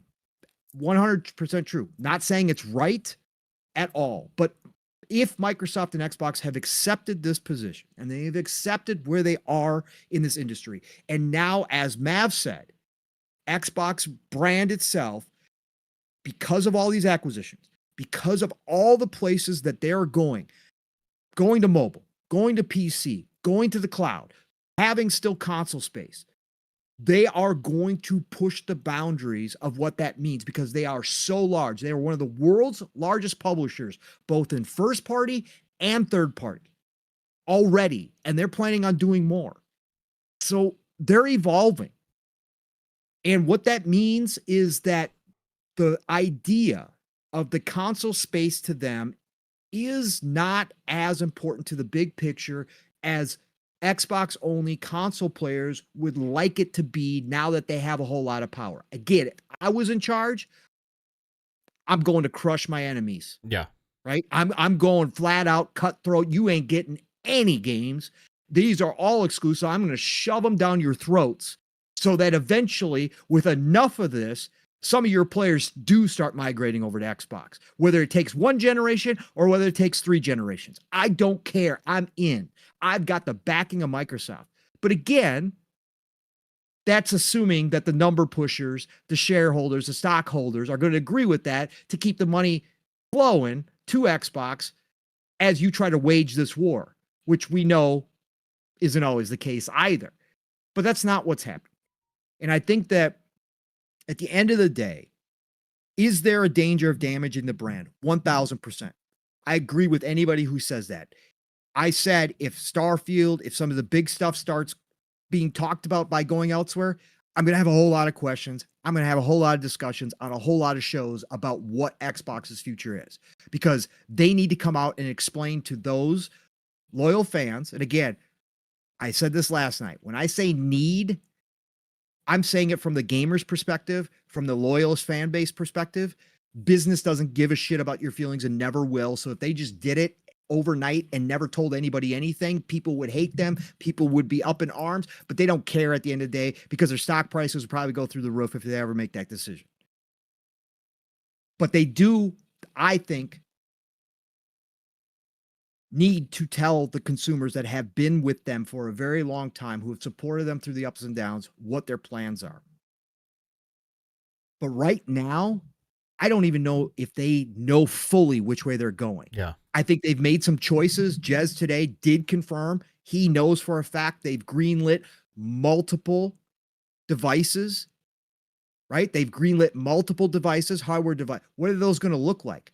If they've settled in on the fact that the console war is already lost, if they've settled in that they're third place, that gives them a whole lot of freedom to go in a whole lot of different directions and try some new things and be completely different than what's going on. Still capturing the core fan base, hopefully, but also maybe trying something new with a hybrid system like we've heard about. They're free to do that now. They're going to push boundaries. They're going to try to evolve as we go along. And I think they're going to try a lot of different things that not everybody's going to agree with. But again, they're looking 10, 15, 20 years down the road, whereas gamers are just looking at now. But they're not going anywhere. I don't believe they're going third party anytime soon. I believe we've got 1-2 more generations. And I just think we have to take Phil and his quotes at face value and understand that he's been telling us all along. Maybe we just didn't want to hear it all the damn time because of the implications potentially. But I think that he has been stating the facts that case by case basis, we're going to see this stuff happen. And it doesn't matter whether it's 1,000 sales extra or if it winds up being 1 million extra sales. To them, they're pushing certain style of games that maybe will be successful elsewhere that will benefit overall the ecosystem to other systems. Even if they can't claim it as an exclusive anymore, they're still going to try it because it could be beneficial. It could introduce people to the ecosystem. People could get curious about Xbox, about Game Pass. And I'll finish with this. Why stay in Xbox? Why own an Xbox? Until Game Pass is everywhere. That is still a massive benefit. As long as they don't mess with it, as long as they don't do something crazy with it, if that still remains as a ecosystem exclusive, you can't get it on PlayStation, you can't get it over on Nintendo, that still will be driving factor for people to stay on Xbox. I know for myself, it will be 1,000%. So they still have that ace. And until they give that up, and I'm not saying they don't ever will, if Sony came to them and said, we're allowed, a curated form of Game Pass. I'm just saying right now, that is still their ace. And I think it still has value and they still will retain customers, even if they start putting certain titles elsewhere. Sorry, I didn't mean to dominate. I've just been thinking a lot about this. Amazing stuff, dude. I agree with pretty much everything you said. I think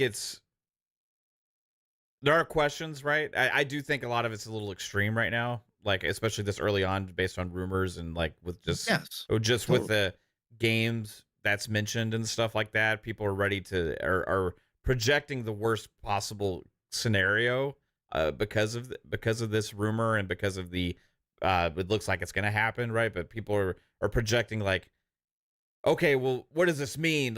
Xbox is doomed, right? And I feel like there's been a lot of doom and gloom mentality over the last couple of years about Xbox from other aspects, and like this would be like a blow for some that have been kind of championing and like cheering him on about like, Absolutely. well, we've been fighting against this doom and gloom, and we finally get these things, and now you're taking it away from us and all that kind of stuff. And for me, I don't think that way personally, because I just I'm trying to look at the bigger picture and stuff like that. Like, how does it affect me, and do I actually think Xbox is going to get out of the console space and all these different things? No, as long as I can go and buy a console, I'm happy, right? I mean, like, or at least not for the foreseeable future. Like, not next gen. This will be a next gen, but like after the digital space, like after Yeah. digital, the next logical step is there is no console. You just play it through the Yeah. cloud, and that's what they're building to now. And we probably won't see that future till 2040 or whatever. right. But this is the early steps of them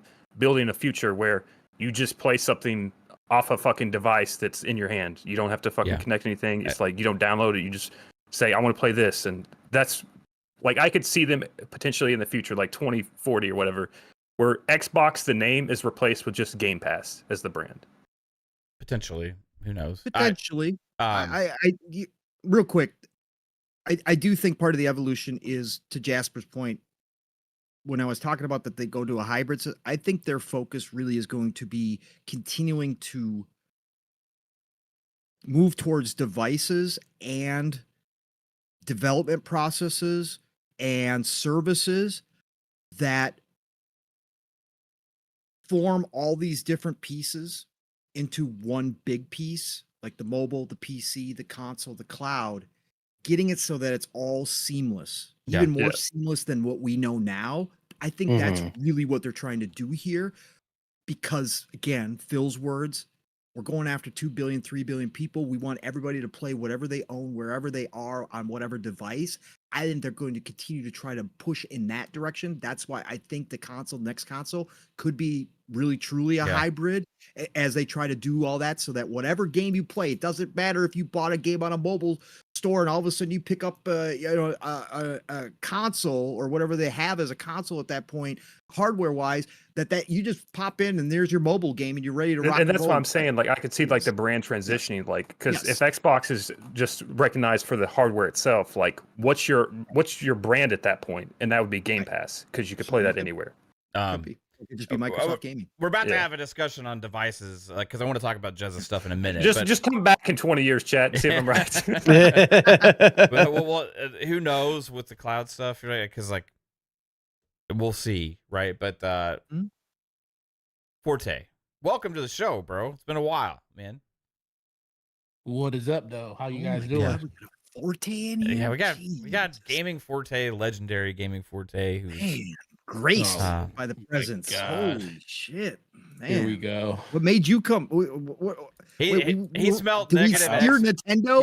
He smelled negative Xbox stuff, so he came. He's like, "Hey, Oh, Yeah. that what it was tonight. No, Right. I was. let me talk No, about I- Xbox's brand getting damaged. It's one of my favorite things to do."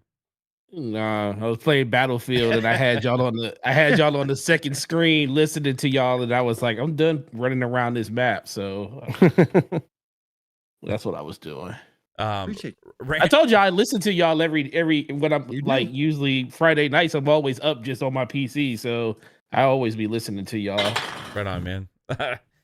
Rand in the chat, Pong said, "So I hear Pong Soul mention Jez, but not me. I am hurt, bro. Plus, is that Forte? Man is so handsome." Oh man, I'm Yeah. sorry, No. Rand. I'm sorry. You know you're the main show, right? Jez is Yeah. just the sidekick. We all know that, even though everybody jokes that he's Batman and you're Robin. It doesn't matter. We know the reality. You are Bruce Wayne. So don't worry, Yeah. Rand. Everybody knows it's your show. Don't worry But about it. does that mean he gets pissed on, or is it? Whoa! Oh, Suicide. yeah. Sorry, spoiler alert. No, I'm just kidding. People still call that his podcast. They say, "Yo, Jared Scorton's podcast." I'm like, Yeah. Jesus. Before Forte, like, ultimately, I have two questions, because this was kind of what I was talking with the panel, right?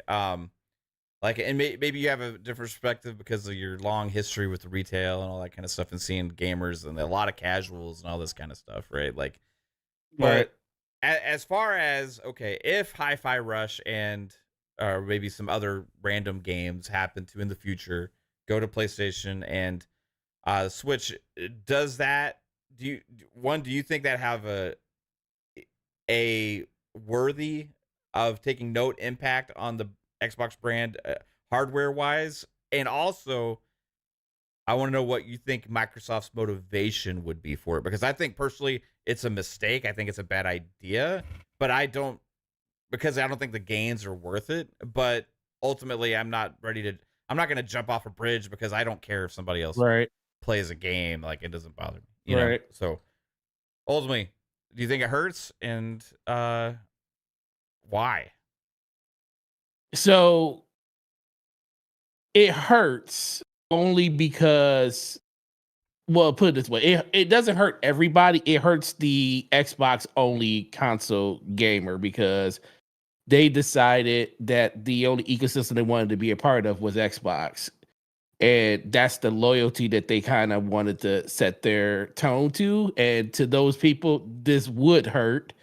Is it life-threatening? No, but you know, some people just have an affinity for the box that's underneath their TV, and they'll never buy another console. And you know, the way I looked at it is, we all started as a gamer to a particular platform, and then we just grew into other platforms. Like Xbox didn't come out to 2001. What were you playing before that? Were you like playing PlayStation? Were you playing Sega Genesis? I mean, you know, I had every console growing up, so Xbox ended up being my favorite platform mostly due to the ecosystem that it gave. Of course, Halo was the game that started it all for me, but then it became more than just games. It became my friends. It became the online ecosystem. So games going other places never bothered me. You know, I always felt like if you had the ability to get your games in other places, that's fine. You know, maybe not the same day that it comes somewhere else. But we always talked about, you know, when PlayStation would do like they would talk about games going to PC, and like, why would you be upset at a game that you had exclusive for a whole entire year? Why would you be upset that somebody gets to play it a year later? And I kind of look at it, you know, the same for this.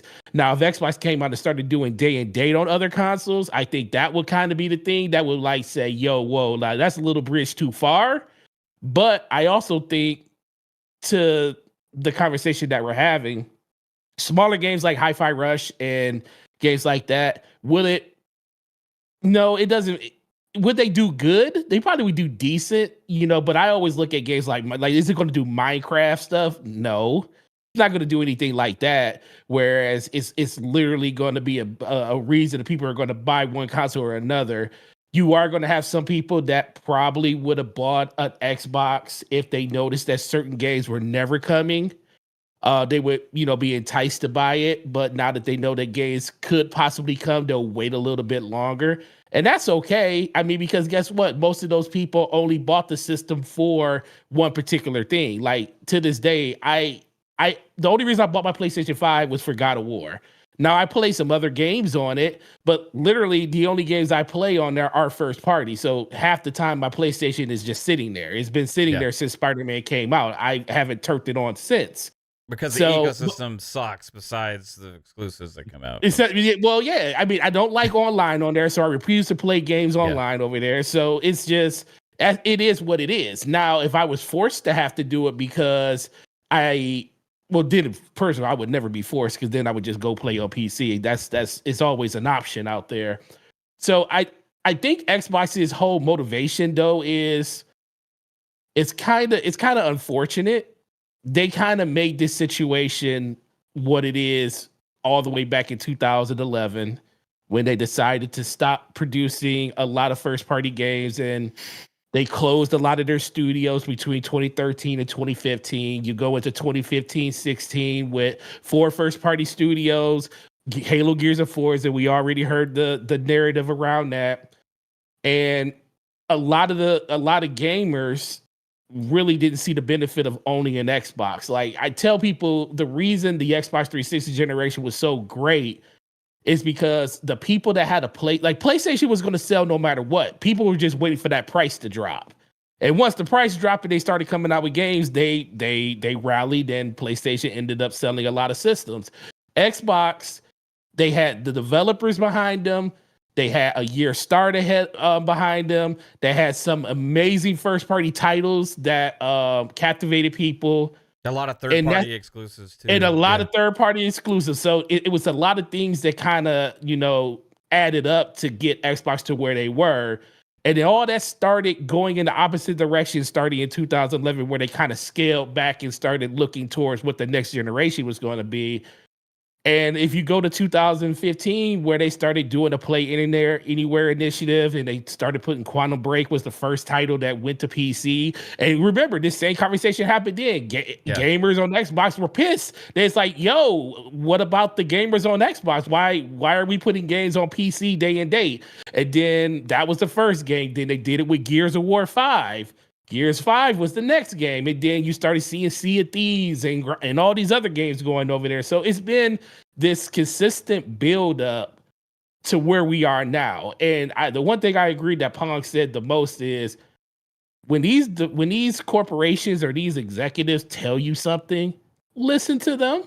Yeah. It doesn't mean that, like, people always bring up the fact that Phil Spencer lied about this, like VR and all this other stuff. I was like, yo, okay. I always tell people, women lie, men lie, my children lie, corporations lie, executives lie all the time. And he didn't lie at the time. He didn't lie at the time. They had plans. He did. And that's what I'm saying. But that's what I'm saying. They lie, but plans always change. Right. So right now we're in a situation where the plan has changed. The plan for Xbox is, when they tell you that they can't compete, let's think about it. The fact that PlayStation is a household name, PlayStation has to sell hardware in order to be relevant. Nintendo, same thing. They have to sell hardware to be relative. Their whole ecosystem is based around hardware. Xbox isn't that. And the biggest reason is mostly due to the fact of their own doing, because it took them half a generation to garner enough first-party studios to even have an ecosystem for you to release a bunch of games to get people interested in your thing. The only thing that I feel that sucks the most is they're being impatient right now. Because I think ultimately what's happening is they can't wait for all of these. They can't wait and hope that these games hit by just releasing on Xbox. They need to test the waters and see, hey, let's put some of these games on PC. They won't go there day and date. Some of the bigger games will probably not ever go there, depending on how the test goes. But I think they look at it as like, okay, let's see how this goes. And if it does well, then we'll ramp that up a little bit more. But I also think this is the first year that they get to see what a game that is really big, like Call of Duty, does everywhere, and it hits every marker that they have when it comes to mobile, cloud, PC, and console. You see those those numbers that they put up in just one quarter, like Xbox is like the third biggest part of Microsoft. That's ridiculous. Yeah. So that doesn't change the fact that they know that no other game they pretty much have is going to do that type of number, but it gives them an inkling that, hey, people may be interested in a lot of the titles we have, because guess what? The one thing PlayStation doesn't have in abundance is multiplayer games. And that's the one thing Xbox has a lot of. So if they were to put some of those games over there and really ratchet up what PlayStation hasn't been able to take advantage of with their games, they can garner a lot of praise just on that side of the aisle. Xbox gamers won't want to hear that because they want to feel special. And I get it. Me as a gamer, I want Xbox to keep all their stuff in house. But I think they're at this pendulum at the middle where they're like, we can't wait to see if this is going to be in our way. Company doing this, like eventually Sony and Nintendo is going to start putting their stuff on other places anyway. Like we're hearing the rumors that Nintendo may be looking into PC. Sony's already kind of dabbling with PC. So eventually these companies are going to start putting them on other places. And right now, Microsoft's the first one to kind of do this. So they're getting that backlash. I think Sony will, but I think the allure of the only platform I think that can always get away with just making their own stuff is Nintendo. Because Nintendo, it's like you can grow out of gaming, but there's always going to be people coming up like kids and stuff that's always going to play games and stuff. And their IPs cater to that demographic. So I can see them probably doing more in cloud later on when it comes to like not having to have a console to actually play the games and stuff. But I think PlayStation definitely is going to be in the same situation Xbox is at some point. But Nintendo, it's just hard to believe that they won't have some type of hardware out there, because that's just kind of built into what they truly are. They're the ones that's built to last the longest in all of this compared to everybody else. But gamers are going to be upset. The way I look at it, just be happy with the games that you're playing. You know, if you can play those, if you can play the game, that's all that matters. And guess what? If Xbox decides to go full third party, then play the games on the particular platform that benefits you the most. If it's PC, do it. If you could get an Xbox because you prefer consoles and not playing at a desk, then get a PlayStation. That's all you need to do. Console war shit's dumb. Just play the games you want to play. Play them whatever the fuck you want to play. But like even then, I think they're still gonna make hardware, because they are. Like so even if this crazy future happened, where like the worst case scenario, people are really looking at, like there is a vested interest financially for them to make hardware, right? Because they make more money on console players that own Xboxes as opposed to other storefronts, if they ever did that. Like, and there's just a hardcore fan base that will always want to play on a console, right? And there's a lot of people, millions of gamers, that prefer the Xbox ecosystem, that have these huge libraries built up as well. So like they're, like Jess said, they're already kickstarting like hardware projects and stuff like that as well. Like that's the future. I think people are like, my Xbox is gonna be less relevant. They're like, I like, people aren't gonna think it's as cool or even less cool than it is now, or it's gonna hurt the brand, all this stuff. But like for me, I personally, I don't think it's the right business move because of those things. I think Phil was also wrong when he said those things, Pong, back then. We talked about it. Like, I think they have potential to make mindshare and gains in the console space, especially because of Game Pass, because like where everybody's like, you have that built-in library like already on PlayStation stuff. The Game Pass gives you a built-in massive library automatically. I don't even a huge check mark right there. I don't even think it's just Game Pass though, because Game Pass, like everybody said, is just that's the ground level. That's the base. I think they need to. The reason I feel like I want them to kind of take their time and weigh this out.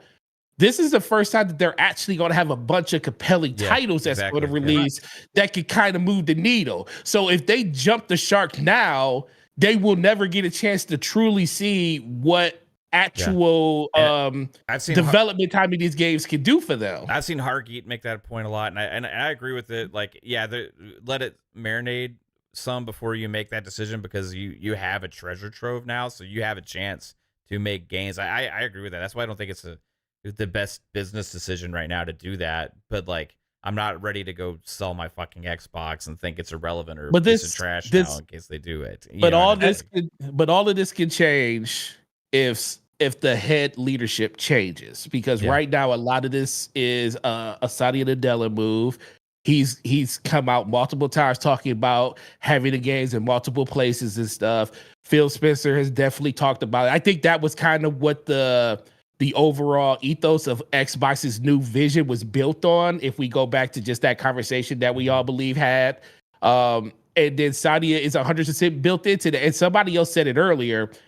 Shareholders are buying into this because of the direction that Xbox is going in. If they don't continue in that direction and they kind of falter, then what does that look like on the shareholder side that is pumping all this money into Xbox? So that's kind of another way we got to look at it. I think all of this stuff is going to kind of be status quo until either it doesn't work, or Xbox noticed that they could actually do this on their own, or we get a change in leadership, which, there's nothing wrong with our leadership now. But if we get one, then the whole operation could change, and somebody could get in there that actually values and say, hey, I actually like having exclusive games and stuff. And like you said, that still could kind of borrow itself to the fact that they'll still have physical hardware to sell, and a lot of this stuff could be rolled back at that point if they decide to do it at a later time. Yeah, I think like this could be one of the things where Microsoft, like, they like to jump in things too early. Like this could be one of the things, like if there's enough backlash, this could be one of those things where it's like, this could have been a good future, but maybe they just jumped in it too early, like the digital game sharing they were trying to pitch back in the day, stuff like that. I think the commitment is too big now. I think that ABK was the igniter for all of this change. Yes. Like Yes. you know, when that became available, and when, even though despite the fight being probably harder than they even believed it would be, now that they've got it pushed through, this truly was that moment where they shifted their plans, changed their plans, and said, now we move faster. I've said this multiple times. Like, what I still believe they had the same type of vision, but I think that, as Phil and Sati described it, the ABK deal was the accelerator to those plans. Yep. Right, exactly. So now they are shifting everything. I think that's why all that smoke about the hardware potentially being different than what we know it as now. I think all of that, they shifted plans on that turn as soon as ABK went through. I think that was I think the chat's a little confused, because I think some people in the chat think we are like trying to like argue for this. Right? People think you cheered on because you take the big look at things. Because we're trying to analyze. Not cheering this on. Well, we're trying to say, why would they do this, or why is it happening, or what are they thinking? Not like that. I don't know. Like I think just about everybody here said we don't think it's the right move, but like it seems like it's happening, right? So like, ultimately, our opinions really don't make a difference as to what they're going to do anyway. Like they're a $3 trillion company, and they've got all the data, and like give a shit like Ian Forte said, like they're testing the waters, and they're going to do what they want to do because they're Microsoft, and that's what they do in every single industry they're in. They do whatever they want to do, and they figure it out because they can burn the cash. Listen, this is literally the company that announced that they were the most profitable company in the entire world, and literally a day later laid off 1,900 people. Yeah. So it just you know where they sit on this type they of also stuff. hired like people during the court case to pay them like millions of dollars just to make fucking graphs for them. So it's like, right. Right. I think a lot of people just ultimately just what you got to look at. Everybody on this panel understands why they're doing it, but nobody likes that they're doing it. That's the biggest thing. Right. I come from the old school. We all come from the old school here, except for Jasper, who's too young. But we all come from the old school of consoles competing, of you know, Sega going straight up against Nintendo 1-for-1 and putting out ads. You know, all Peter Moore's era. Like, we all grew up in that, and that's still in us. Like, again, if I was in charge, I would be brutal. I would be out here trying to kill both Nintendo and Sony off. Like, again, but that's not that's not what we're talking about here. Big picture stuff, when you take a step back from that and just try to understand exactly what's happening and why we're seeing some of this stuff happen, it's not cheerleading it. It's just taking a step back and going, this is why we think this is going. This is where we think that they're looking. It's all speculation. It's all opinion, but we're just trying to analyze the situation because, again, they've backtracked on some things when the community has spoken out about it before, right? And I think that gives people the sense that they're, you know, that they're always going to potentially, if there's enough backlash, they'll stop this craziness and they're going to go and reverse course here. Right. This is too big. This is 20 years out kind of vision stuff for them. They ain't stopping this with $70 billion acquisition. They're not going to listen to the hardcore on this if they believe their vision is true in 20 years. They're going to move forward on this. No amount of backlash. So we're just trying to understand. So here's a little fun speculation, just to throw a random like plug, a possibility or thought out there about an ulterior thing, right? Okay, so the gains wouldn't be that great. So like it's a test, right? But like, it would be more of a test to do more of games as a service type games instead of like a Hi-Fi Rush. I think would make even more sense, right? So like, okay, so what if, just happenstance, and I'm not saying I think this is the case at all, right? But what if this is a possibility of why they would do this, right? To have a chess piece and more moves in the future for future acquisitions to hold in cases against the FTC and other things like this about them being willing to put games on other platforms. More things that they can point to and examples of things that they have done before because it keeps coming up. We know that the FTC's main argument and their main battle continuing forward is constantly about exclusivity and things like that. And we know that Microsoft has had a huge battle with this, right? With the regulators across the world, but also the FTC and, you know, Call of Duty on PlayStation, all that garbage stuff, right? Like, if you did have another acquisition in the future, right? First off, they have to make sure they abide by everything they agreed to with the ABK thing, right? But also, okay, like, look, here's more examples that the lawyers and everybody can point to and everything like that about, like, this is, see, here's another example. We put this game on other places, right? And we're not, like, just a possibility, because we know that they said they're not done, but the amount of scrutiny that they received from this last one makes it seem even like harder for them to be able to acquire another publisher, unless they potentially have proven the fact that they are willing to do some True. things. Just a thought. I don't know. I don't think it changes anything, because unless this administration changes, Yeah, it's agenda they based. they Yeah. could push every game everywhere. It wouldn't change a thing with this current administration. So I don't True. think that's what this. I don't think that has anything to do with it. Like, in I mean, all but honesty, I also that's a it- fact that they wouldn't be able to dispute. Like at the end of the day, like they would still like be like, we don't matter, and have their own like already mind made up about it. But they would still be Mhm. faced with a fact at the end of the day. So Yeah, it would be Yeah, like a court yeah. move. You know what I Yeah. mean? Like, Yeah, and they're already on the up and up on the court move, as far as things are concerned, Yeah. with Microsoft, on Microsoft's end of things. But I don't think it would make a difference with this administration. Now, they can already possibly go to Japan and do an acquisition with it having less friction, because of what was brought up about the whole monopoly over there, where they have like less than 1% kind of deal. So I think they would have an easier go at like a Square Enix or a Sega. But anything outside of that, as far as on the US end of things, I think unless we get an administration change, I don't think anything would change. Maybe if we keep the same administration and they decide to replace Lena Khan and her thought process on how the FTC should function, yeah, I think that's going to Yeah. be a problem no matter what they do, unfortunately. it's interesting thoughts. Is like, so many people get upset in the chat about it's interesting. Like, again, like, none of us here are advocating for this, like, whatsoever. Like, it's just a discussion trying to figure out what's the motivation, like, why. Like, because I don't think any of you in the chat can say that there's not a lot of smoke out there about this happening potentially now. I mean, you have people like Tom Warren and other people out there coming out saying, like, it's pretty much like a thing. Others that have seemed to been in the know for a while now as well, that this is like the writings on the wall for not just Hi-Fi Rush, but other potential games after that, right? So, like, it's a discussion that has to be had at some point about what, like, why are they doing that? And, like, I personally, like, I think it's a bad business move.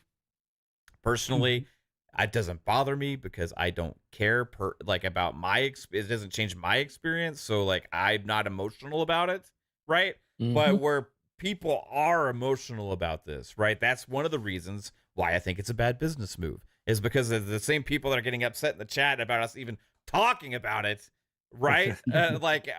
Are going to have feelings when they do this, right? So, like, ultimately, it has an impact. So. I think my biggest fear and biggest concern with the whole deal is I totally disagree on the future of hardware, or what hardware will be like in comparison to you guys. Like, I think this accelerated plan doesn't produce a most powerful console anymore. I mean, Right. sure, we might get the handheld, Yeah. and that's fine, but I almost guarantee you, after next gen, if it's anything more than a Keystone, we'll be lucky. Even if the next gen is even as powerful as a Keystone, we'll be lucky. Yeah, So if they make that where I would have move, a problem, Fuzz, right? So that's and that would be a direct link, because you have to look at it this way. If people are going to just sit out and wait for the thing to come to their other console, or the one that they've already purchased, the platform that they're already on, how many more customers are going to be repeat buyers for the next gen? Or how many could you have possibly lured when Game Pass can be used on other platforms like PC at this point, and potentially mobile, or even through your TV? And I think they'll see, oh, well, yeah, we sold 35 million consoles so far, and probably they'll reach at some point before this gen is over with between 50 and 60 if everything continues the way it's going. But if they do that next gen and you have it where you could just get it where you already were, they'll be lucky to see 20 million consoles at that point. And at that They point, is also it will worth? save so much money in the long term. They don't have to R&D new consoles every 5 years or whatever. Like long term, they save so much money not making new hardware. Yeah. And our third party is still making it for that platform at that point. Like they already have that issue now, and they're doing well.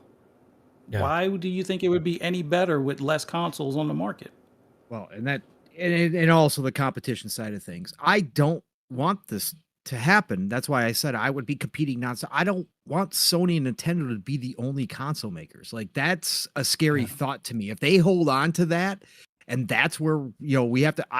Like I've said in the past, if that were the case, I'd probably wind up on PC only at that point because I don't want Sony and Nintendo's decision making. They don't always make the best of decisions, right? They don't. And they will push things if there is not a kind of equaling out, even if it's a small equaling out. Xbox still makes a difference in the console space, even in third place, to semi keep Sony and Nintendo honest. Well, Nintendo's in their own pond. They really don't, whatever. They do what they want to do. But I don't want those two being the only places I can play games on console. I'll tell you that much right now. I would hate that because that competition is important. So let's have. I mean, but at the end of the day, like if it's seamless, where like you just have a keystone thing or whatever, you just plug it into your TV with the controller. Like, would it matter? It depends on how. It would matter if you if Sony and Nintendo are buying in. If Sony and Nintendo are buying in, right? But I don't think they're going to buy in. They're going to be the two holdouts the longest. Nintendo, like Forte said, will be the last. But they're so handicapped by the amount of hardware that they sell. So like they're so far behind with the multi-faceted ecosystem, which means they'll be in it longer. Right? Yeah. Right. So like it's like Xbox's ecosystem includes people don't realize, and I'll say this like I said before, Microsoft Gaming, including Xbox, has more players than PlayStation and Nintendo. Overall, you have Call of Duty, you have the Blizzard games, you have mobile, you have you have all the ABK stuff. Like almost alone is actually more like active users than PlayStation and Nintendo. Plus, you actually have the console hardware space. Then you also have PC, right? Like Xbox has a shit ton of monthly active users, and they just like doubled, if not more, when they bought ABK, right? Like they actually dwarf the amount of monthly active users comparatively because PlayStation and Nintendo are handicapped based on the amount of hardware that they've sold.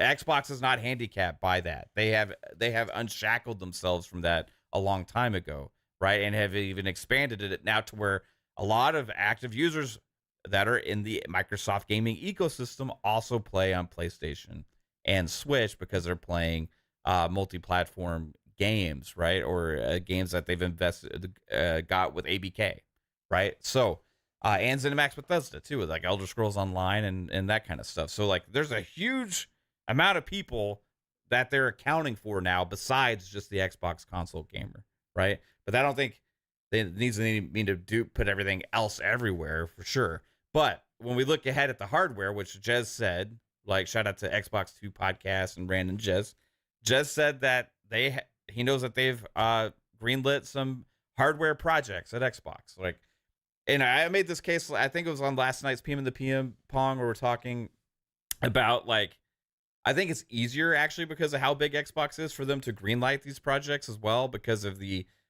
return on investment like is less risky when you have such a huge amount of stuff to kickstart like an idea. Like you're less risk there because of your overall portfolio and Microsoft likes making hardware. Your revenue is massive. Doesn't right? necessarily go anywhere. So, like, as long as you have users to potentially sell the consoles and hardware to, I think they're going to continue to do that because they make more money on whatever's sold within them, right? So, especially now that they have into the larger ecosystem, do they want all console players playing Call of Duty on a PlayStation? No, they would rather still make money on Call of Duty from Xbox gamers, right, as well, right? So, like, but the question is, like you brought up, Fuzzy, like, what is the vision for that future of the Xbox platform? And I was listening to another podcast earlier, and Hargeet was on there, and he was bringing up some really interesting things, right? Because I think the hardware space, just in the last year and a half has inherently changed dramatically. And it's been happening kind of under our noses. Like Steam Deck, right, has come out, and they've shown what you can do with a good user interface and a dedicated interface to a device, right? That is to bring an ecosystem into in a handheld format. It's not a cheap device, right? But it's a pretty decently powerful one. Then you have like the ROG Ally, you had the Logitech G Cloud, you have this whole family of different things coming out that have kind of cemented this as like a pretty solid market, right? Now you have rumors of PlayStation getting back into the handheld space again with potentially greenlighting a new PlayStation Vita type piece of hardware. What would the future vision of the Microsoft ecosystem be? Like, I thought when I was listening to Hargeet earlier, I was kind of thinking about this. And okay, so he brought up a good point about, the consoles and all this stuff is more kind of PC like anyway these days, right? So if you were to have it more Windows based now, but still have a great interface like a Steam Deck type thing where it's more user focused, right? But then you have make it easier for the devs to put their games on the hardware based on allowing it to do the check. And you heard what Hargeet was saying about like, hey, run it to the best optimization of whatever your hardware is, kind of like it works on a PC, right? Exactly. Okay, Yeah. so that's something that Android's already figured out, right? With having multiple devices and mobile games, it is something PC's always been like, right? So like if Xbox, for me, I have a question. If Xbox really got a great dedicated UI that is usable on multiple devices, right? That they could then let other manufacturers use their AI, then their storefront is the focal point of that device, right? Inherently for Xbox, it's the same thing. They're just not making the profit on the hardware, right? But they're still making the profit on the software sales and the storefronts. But could we potentially see a future where that interface, if they could develop the interface as more of the ecosystem than the hardware itself, and then we have tons of options of hardware based on third party and also Xbox making dedicated hardware themselves? Like, yeah, sure, they would still make an Xbox, a Microsoft one, right? A console, maybe a handheld or whatever, and then maybe you would have Samsung could make a fucking device, or LG or whoever. That's the thing with It would be handhelds, though, is interesting. like handhelds is a unique market because like at a certain point, phones are just going to be the handheld. Like they're just going to keep getting more powerful. Phones evolve quicker than your Steam Deck will. So like I don't know how much longer. Like sure, handhelds are going to last for a little bit, but I'm not sure like the long term with that. So it's like, do you want to make that now when you can just like what I'm either talking have a about PC is or not just for Screen handheld, size is but the like big. yeah. I'm talking about like, okay, so because Steam tried to do this a long time ago, they had the Steam box, right, where they had third Steam parties, machine, yeah. Steam machines, whatever, like where the third parties were making the hardware for them, but they had their Steam OS and they tried to make a controller and stuff, right? Well, Xbox has had a problem in the hardware space, just selling a dedicated Xbox and all this kind of stuff. But like, what if they still did that? But now, because we know that they're interested, like they're looking at the ROG Ally and they kind of treat it as like, oh, like you can play Xbox, you can play Game Pass, you can play all these things on it. And remember, Jez in the past had an article about them potentially working on trying to streamline things to have more of a dedicated UI. But what if that dedicated UI thing is something that can just be put on any devices like Windows would be, right? But it's dedicated more for gaming purposes and stuff like that. So it's you're getting all the shit out of it, right? And then that can be used on consoles, can be used on a handheld devices, can be used on whatever, and that is the gateway of the Xbox ecosystem, right? TV apps, everything, to where the UI is the key, right? And then the hardware is an option, and that would actually, for me as a consumer, you talk about open up the floodgates of potential hardware options out there, like that would be amazing. And if you have like the developers like a PC automatically detect, hey, this is going to run the best optimization for your hardware, That'd be pretty sick to me. So I'm just putting it out there. If Xbox is listening, I think it would be cool, but we'll see. Per the rumors, they are working on, I think it's like a Windows Mini version or like an Xbox app mini version that is a unbloated OS. They would have like a Xbox-esque, or it actually looks more like the Steam OS on the Steam Deck, but with Yeah. Xbox's look to it. They have a beta of that already. I think the only thing missing from that is a good functioning like market or store attached to it, because the Windows That's Store the is key. still Yeah. the Windows Store is still the weak point in all of this. But I look at it this way: that would be the hit for Microsoft, but they better hurry because Steam is pushing to do that same thing. Yeah, Steam has And already Steam is a lot shown closer. how you do it, right? Mm-hmm. So if they and Android too, like all these other devices are using Android and stuff like that, but they're more just like a tablet, like so. But Steam showed how this is possible, right? Yeah. Now imagine that. And Are you, The thing with Steam is your library in every game like transfers over, whereas like right now it's just on the PC app you can only get like 100 something games or yeah, whatever. so that's Like the there's other. not That's, much. that's the other key is the catalog. You got to be able to bring over the catalog. You got to have it somehow like be able to move over your Xbox games and all that kind of stuff, right? So like there's a lot of stuff they'd have to work out to make something like that possible, but I think Or they could just acquire Steam. No, I'm just kidding. well, but the storefront is the key to that. Like the same we talked about mobile as well, Fuzzy, before about like Mhm. Microsoft making a phone now that'd be Yeah. beneficial to them to like have their like launcher and UI be the default if they're allowed to have storefronts on Apple and Android and stuff like that, right? Like so this would be Yeah. kind of the same, but like dedicated gaming devices, right? But also, okay, yeah, if we just got rid of my idea and just only focused on Xbox, right? Let's say they made their own, just only their own dedicated ones, then we would be looking at a potential 2 SKU system still. I think Mhm. handheld would be a strong possibility that it's one of them is a handheld device that's maybe hybrid, like dockable, like a Switch, and then the other one being like a more powerful option, right? Mhm. Are we all kind of on board with that? I Yeah, think that's I, going to I be a big future thing, honestly, more than just Xbox. Like consoles in general, like you can already take your Steam Deck and go dock it or plug it into a monitor and like play wherever you're at. Like, in my opinion, like Nintendo is really onto something with the Switch, and that's why they guarded the design so closely back in the day, because now everyone's doing it. There's PC companies, there's all kinds of companies out there that if you just go look online, there's more than just like the Rogue Ally and like all the other things. There's a bunch of like cloud gaming devices and like dedicated like PC handhelds that are coming to market now. And like every single like MSI is coming out with one. Lenovo just came out with Yeah. one. Like there's just so many out. Like I feel like it's going to be a big shift in the way we play our games until Yeah. like our phones can reach that level at the very least. Right. That's what I'm kind of looking at. Like, this seems like a thing, right? But you have these companies getting into dedicated gaming devices, right? Where before they were just making laptops and PCs and shit like that, but now they're making like dedicated gaming devices.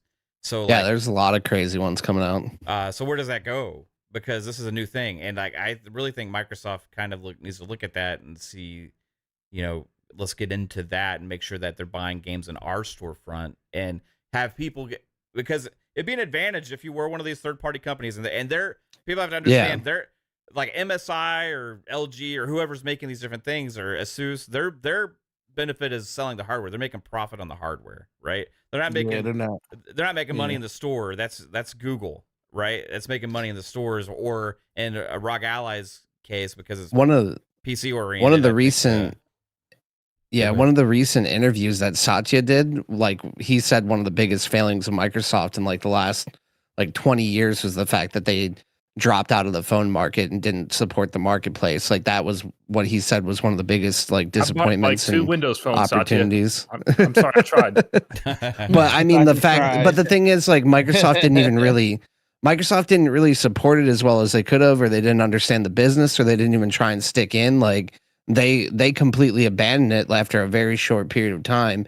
and arguably like the gaming sphere of handheld gaming, like honestly has only been around like at this level to where you can play your top tier games on your handheld has only been around since like 2017. So Yeah. this is the Wild West, and this might be another big opportunity for Microsoft to put their foot in and like get another piece of that pie that other people might not, or other companies might not be able to. So I think like the next Xbox is very likely would be have a hybrid option or have a lot more support for like handheld Windows. The closest to that right now is the ROG Ally, right? But like it doesn't have that dedicated user interface so it's missing that aspect.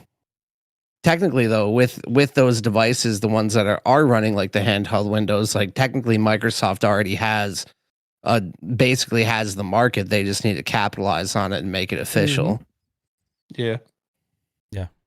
Interesting. Pong, what do you think, bro? What are they making for hardware? Like, what's the future look? Because like we had the discless Xbox potentially leaked, or the potential new Series S, but you know, like I don't know if that's what they're talking about. We know they had aspirations of a handheld with the pyramid thing they had and stuff. I think ABK makes that more likely now because they have more money, you know. But like, where do you think they go with the future ecosystem? Again, I've speculated that I think it's a hybrid system. I think that they move closer and closer to a device that works in both handheld and obviously a docked mode, whatever that looks like. I think that they will try to capitalize on what's happening right now with the market that you guys were just talking about, obviously the handheld market, but having a seamless transition between the two. I think they are heavily focused into AI and cloud development. And I think that their next console is going to start pushing in that direction. Yes, I know we already have AI chips, but I'm talking about, you know, the real AI that we're seeing with Chat GPT and all that kind of stuff, and getting tools that are going to allow developers to take it full advantage of the investment that Microsoft now is heavily invested in with AI, because I do think that that's what all those chips are for, is to offload that AI task to that. Yeah. Correct. And I think they're going to focus on the tools for that and all that kind of stuff. Everybody hates the tool word, but that's what it is. But I think the cloud development, I think with Kojima's project really pushing cloud development and that kind of stuff, I think Microsoft has been a lot of times too far ahead of the curve, as we've talked about ad nauseum on a lot of different shows. They've had the right ideas, just the wrong time. I think this time around, as they've tried in the past, but I think this time around they feel, like I said before, because of their place in the actual console as we know it space, a no-win situation that Phil, presented, that this allows them to break out and say, we're doing our own thing. And I think that they feel that they're hitting it at the right spot. That would be my guess. When Jez says that they're making multiple devices, I think those devices certainly are going to work in conjunction with each other. Do you take that as like two, or I almost take that as like more than two. Yeah. Three. I think that they are now, Mav, working on the Keystone device, right? I think that now, Phil had the working device. He admitted that it was a working device, but it just wasn't the right time. I think they think that the next gen could be the right time for the Keystone device. I think that there's a handheld device in the works of some kind that is going to connect. Again, I think this is going to be a whole thing where if you own all the devices, they're all going to connect seamlessly to each other, and they're just going to help enhance your experience. And you're just going to know that you could pick up a game from right where you left off. You pick up the handheld and it automatically fires up, and there's your game that you were just playing. I think they want that seamless experience between every part of their ecosystem. And I think that's really what they're focused on here. So I do think that this means probably more than two, Mav. I think there's more than two devices involved with this.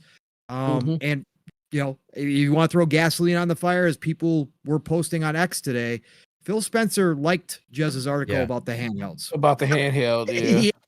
Phil doesn't usually like things like that. Like Yeah. he reads them. He's obviously aware. He's in the community, but he doesn't usually like things. So that was interesting. Whether he did that just Well, there's been smoke about that before from like Yeah, a people lot. that we've talked to that have had questions asked to them by Yes. Xbox executives and stuff like that. So like Well, and we know wanting people feedback, have right? and people have stated that, they know at some point that Microsoft and Xbox had a working handheld Series Yeah. S model. They are indeed it. Obviously, battery life and heat are the two main problems, but tech is moving fast, man. There's no reason why they could not now at this point with things showing in the handheld market, all the different devices that we have now with a lot of power behind them, that technology has already moved. So I just think that they're going to push in a new direction. I think that they're going to break out of what we think of as the classic kind of console space. Last thing I will say is, and we talked about this on PM and the PM last night, Matt, I do believe that they are going to be a digital only device, whatever that looks like. I still think that they will have an optional drive to buy on the side for all the people that do own discs. That Because unless Forte they come doesn't up want with to a hear way. this. Forte doesn't. Yeah, wanna- I know. I'm not saying again, the digital age does scare me. I understand it's coming. I'm Yeah, not one of those people that screams and throws a fit because it's gonna happen. These companies are all, but I think they still have to give people, because they've pushed backwards compatibility, because Phil's spoken so highly about preserving gaming and the past. Unless they find a way to convert all the discs from any era to digital versions, they're going to have to offer some type of disc-based system where you can plug it in and still use your disc. But I think the next one will probably be all digital. I really do. Yeah. I truly think that system was completely real. That's coming out in 2027. It's going to be discless. I think the next Xbox is going to be the next. Well, that one was supposed to be next year or this year. Actually. Yeah, The revision. I think the revision is. I think that thing's real because I mean, you kind of just look at they laid off the whole department for for physical media, basically. Now they could outsource it because Jez did say that could be something that gets outsourced. But being a person that works in retail, I can tell you right now, I barely see any first party Xbox games in store as it is now. It's a very Well, that's because like they said, like 90% of Xbox users are Game Pass, so it's like there's not really a need to so they really don't send, like, outside of the initial pre-order of physical games that come to a store.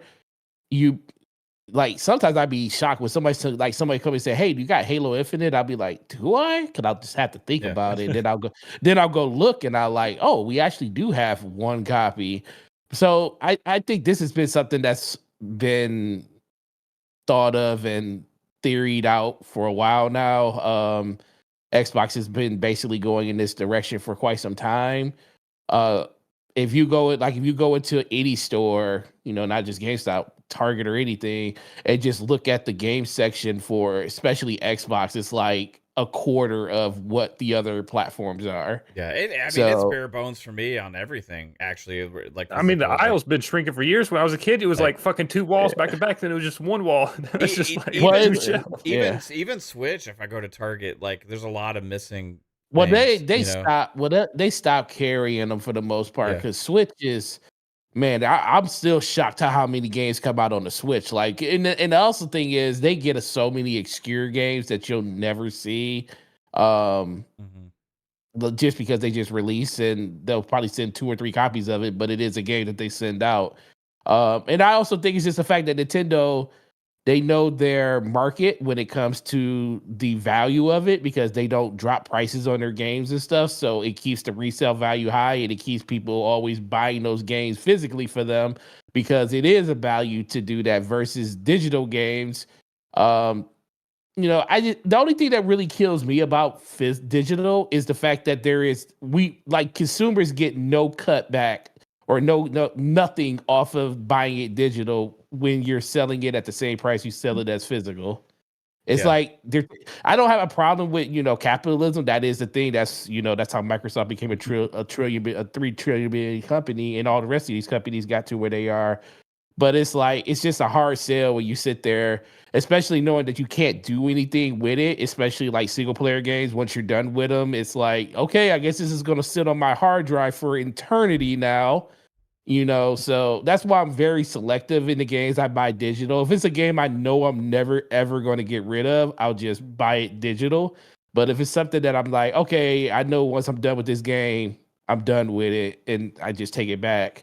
That's kind of my way of looking at it. But I do think though that console is real, and I do think that this, none of this stuff was done by mistake, and Xbox will most likely be the first system that goes fully digital. Yeah, when it comes to that, I agree with that.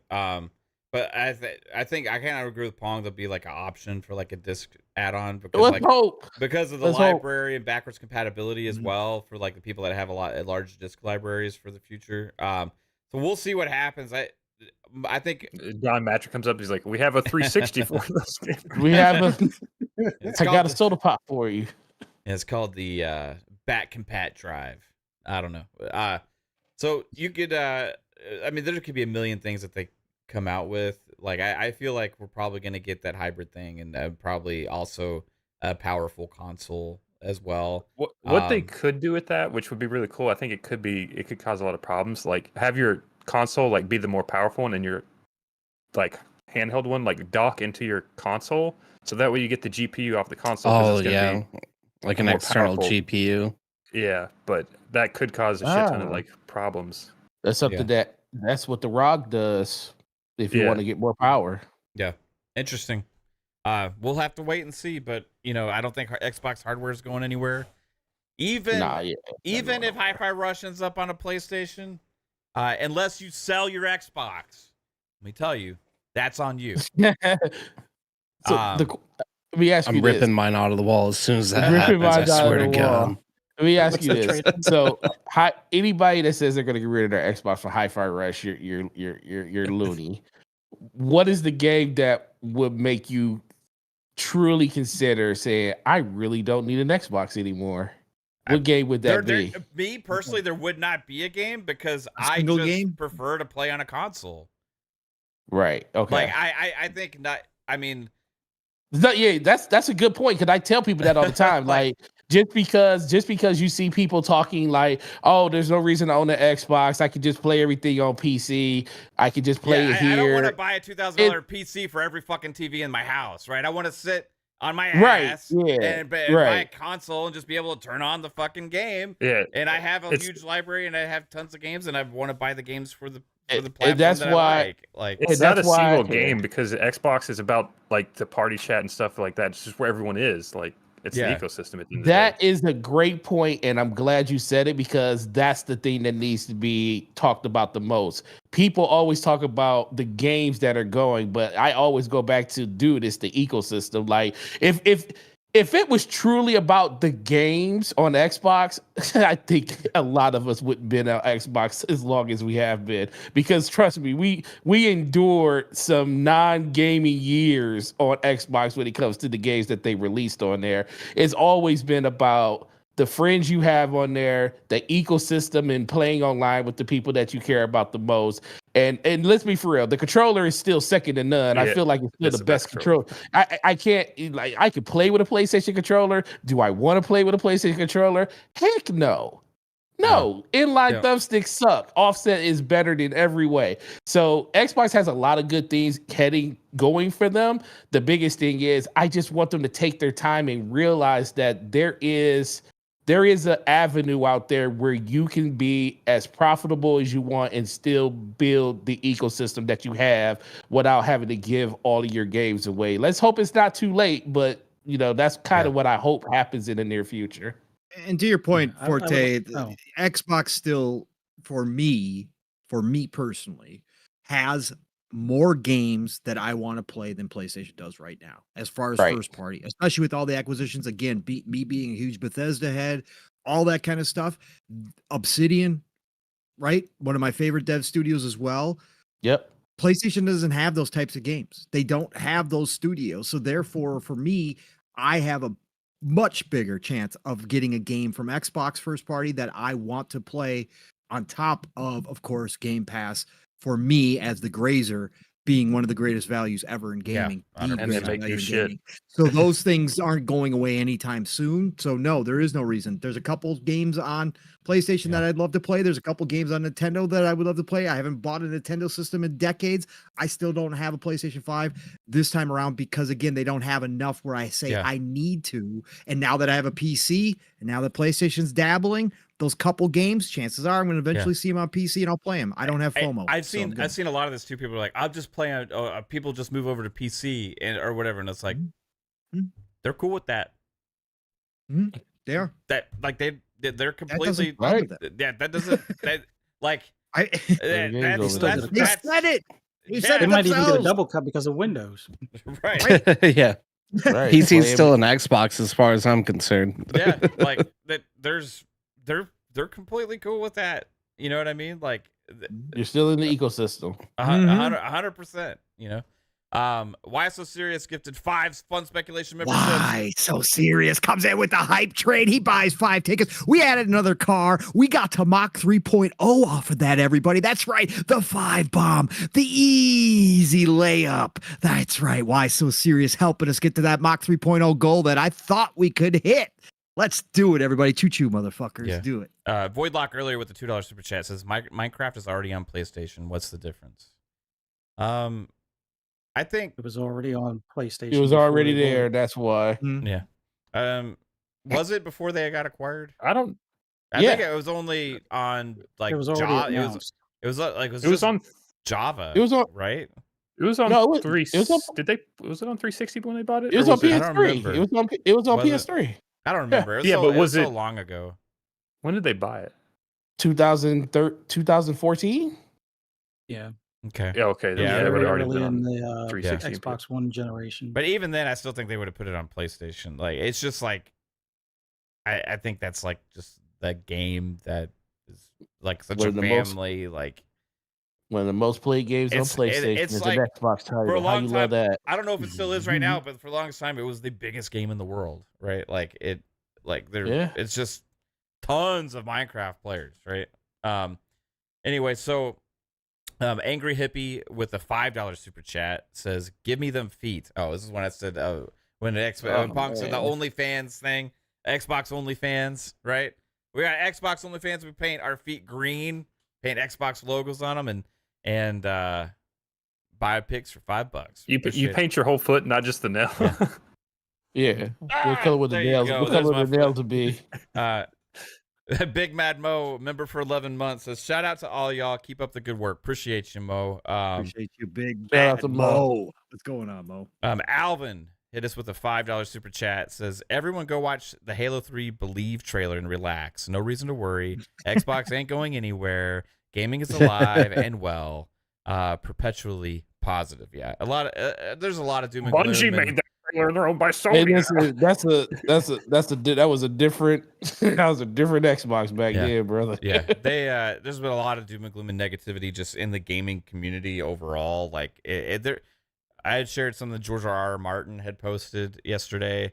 It just kind of, I think, spells it out to like, or he didn't post it, but it was this from an interview or something. But like, talking about this toxicity of like online and social media, about just negativity and being overly critical about everything, and then it having an impact and kind of ruining some of the things that people claim to be fans of in the first place, right?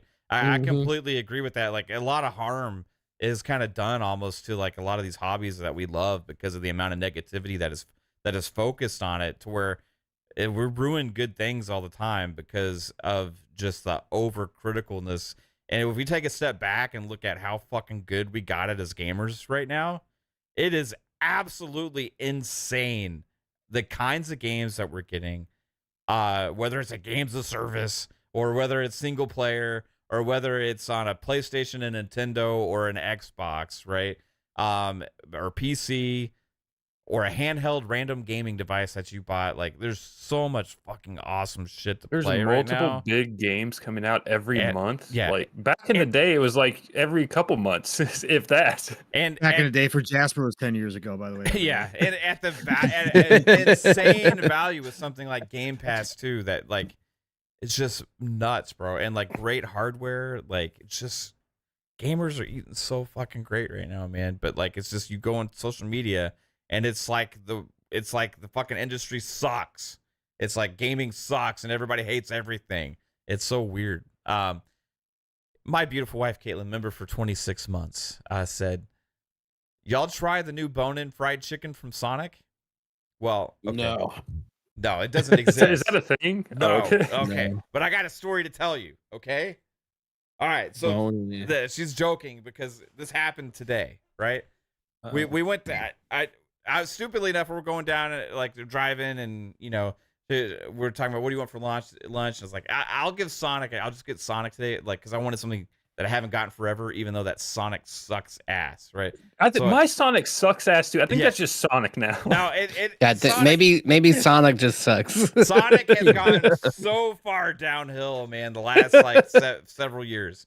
But like, so I stopped The only thing going. that's good there are tots and hot dogs and their milkshakes. Their burgers suck now. They used to be great. Like everything sucks now except for drinks, pretty much, and ice cream. Anyway, I was like, oh, I'll get Sonic because I'm just so sick of everything else. I was like, I'm just gonna get Sonic today and give them another chance. Maybe they've improved, whatever. So we go there, we park in the little stall or whatever, and I order the popcorn chicken with some fries, okay, or tater tots. I see where this is going. So the popcorn chicken with tater tots, and so they come and they give me a bag. And then they give me a box, right? And so I get the bag, and I'm thinking, okay, the tater tots are in the bag, and this must be like the popcorn chicken in this box. And Sonic has boxes, right? They always serve like the chili cheese conies and stuff in the box, right? Or there's a chicken strip meals and stuff in a box. But I took the box, and I was kind of looking at it for a second, like, what's up with this box? Because the box is a Sonic box, but it has like stains on the side of it, and it just kind of like looked like it had been opened and shut before, and like was kind of weird. I'm like, what's up with the box? So I looked in the box while the lady was walking away from the car, and there was a 2-piece of fucking fried chicken in there, bro. Wow, I just spit all over myself because I'm laughing. there was a 2-piece. There was a fucking chicken breast and a drumstick. That's not where I thought this was going. It was a fucking chicken breast and a drumstick in there. And I looked it out and I was like, what the fuck is this? And then I looked at my bag and there's my popcorn chicken and tater tots. Like, why am I holding a fucking chicken breast and a drumstick at Sonic? It was bone in. Like, they don't have fucking fried chicken like that. So it's like, I said, what is this? And she came back and just like grabbed it and opened it and looked. And she just like, I don't know, I'll be back. And she walked away. I'm like, oh, she said, I'll be back. I'm like, sat there for a second. Wow. What am I waiting here for? I got my food. I just fucking left. So I don't know if she ever came back. But I got served. I don't know what I got served. I don't know where that came from. A fucking chicken What's in the breast box? and a drumstick and a Sonic box at Sonic.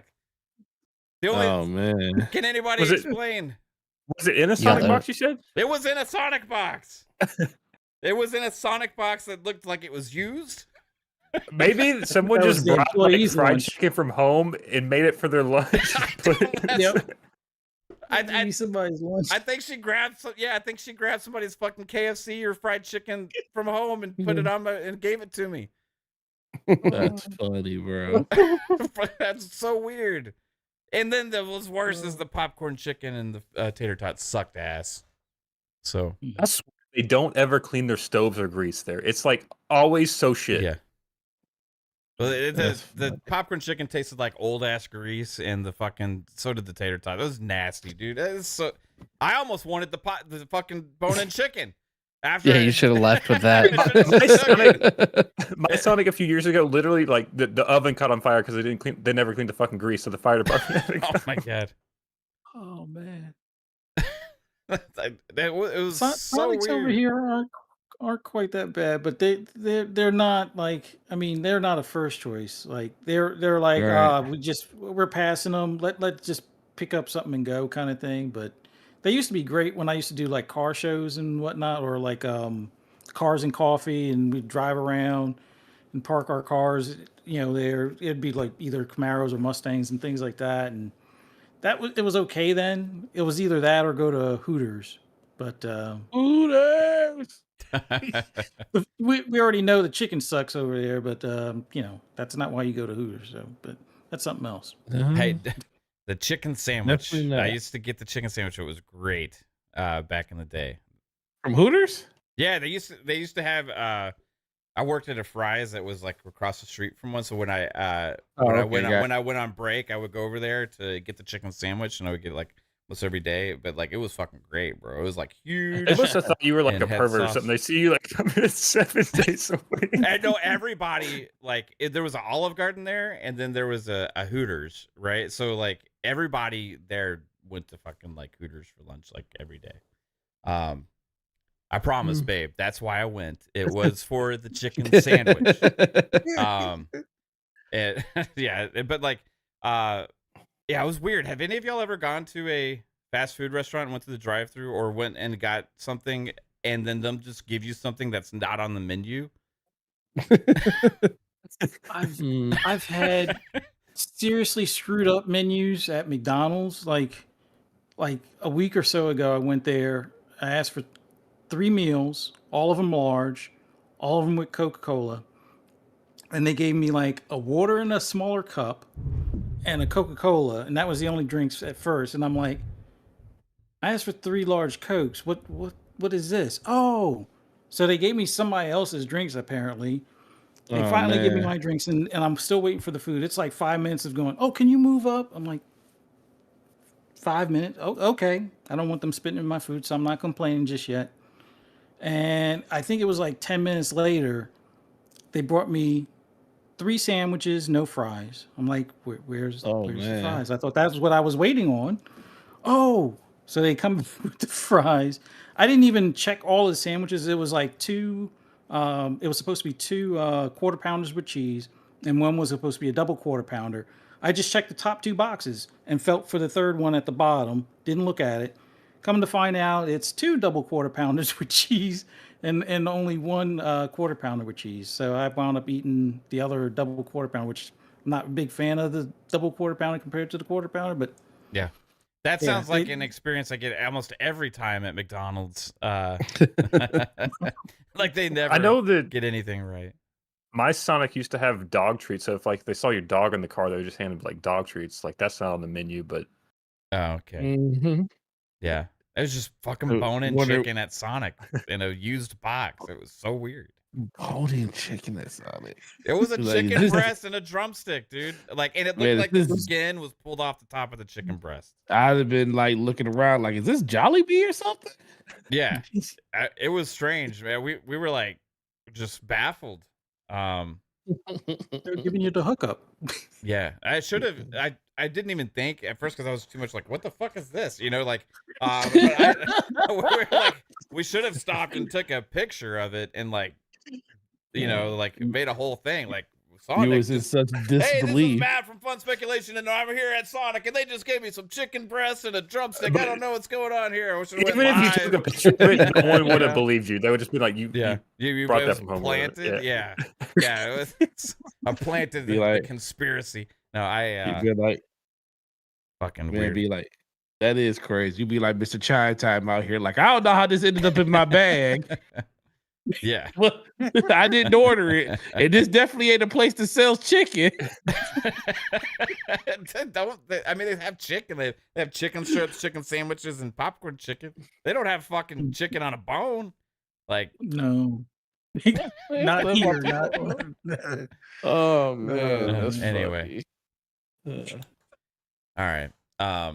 Pong missed that whole thing. Anyway, everybody. I got parts of it. Hold enough on. of it, How does for sure. Matt, you have more drive-through experiences that I fucking know of, and then 3-Bit just orders food and never fucking like gets it or some shit or gets like Yeah. one No, thing. then he eats it a week later and gets sick. No, he gets a cold, and he said it He was gets a cold and he says it's food it was poisoning. food poisoning. What's going on I'm here? sneezing and I'm coughing. I got food poisoning, Dude, it's guys. so fucking He weird. literally Oh, said that one night. He was like, I'm sick and we were like, yeah, he said, and I was like, oh yeah, that sucks. I was like, what? He's like, yeah, I think it was the food I ate. It's like, yeah, I got a scratchy throat and like and a stuffy nose and a cough. And I'm like, that doesn't sound like it's from the food, bro. What are you talking about? Yeah, I got food poisoning. Like, that's not food poisoning. Damn. Like, you know what food poisoning is? Like, did you shit your pants or did you have diarrhea or like anything? Like, no, I feel fine. It's just I have a cold. Like, I'm like, you have a cold. Anyway, oh That's god, so love 3-bit. But he did have food poisoning that one time because he was very sick, and they were like, 3-bit, what you eat? And he's like, oh, I had some leftover leftover Asian food. Starbucks or something. Wasn't it? No, it was Asian food. And then we go, Ooh. oh, really? And he's like, yeah, it's been like sitting out, and I just grabbed it and started eating it. And you're like, Sitting what? out? It was sitting out? No, Like, this is for how this is long? what happened, Did you put it in Yeah. the refrigerator? No, Yeah, he had pulled it out, left Whoa. it. That's right. Yeah. Then Pulled it out again. he heated it up. So he didn't initially eat it the first time. Then he pulled it out. Right. He heated it up, forgot about it, put it back in the fridge. Yeah.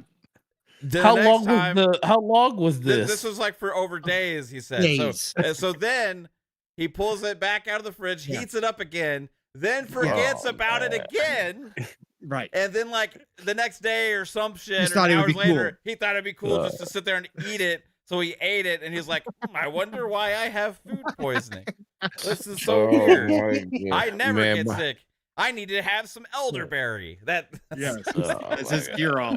elderberry for everything. The cure all. My wife will throw out if I forget, like, because normally I stay up late, so she'll go to sleep and she'll say, make sure you put the food up in the kitchen.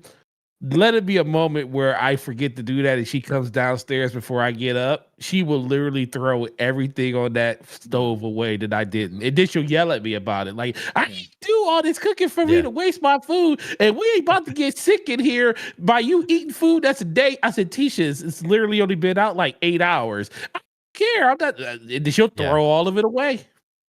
I don't. I hear you.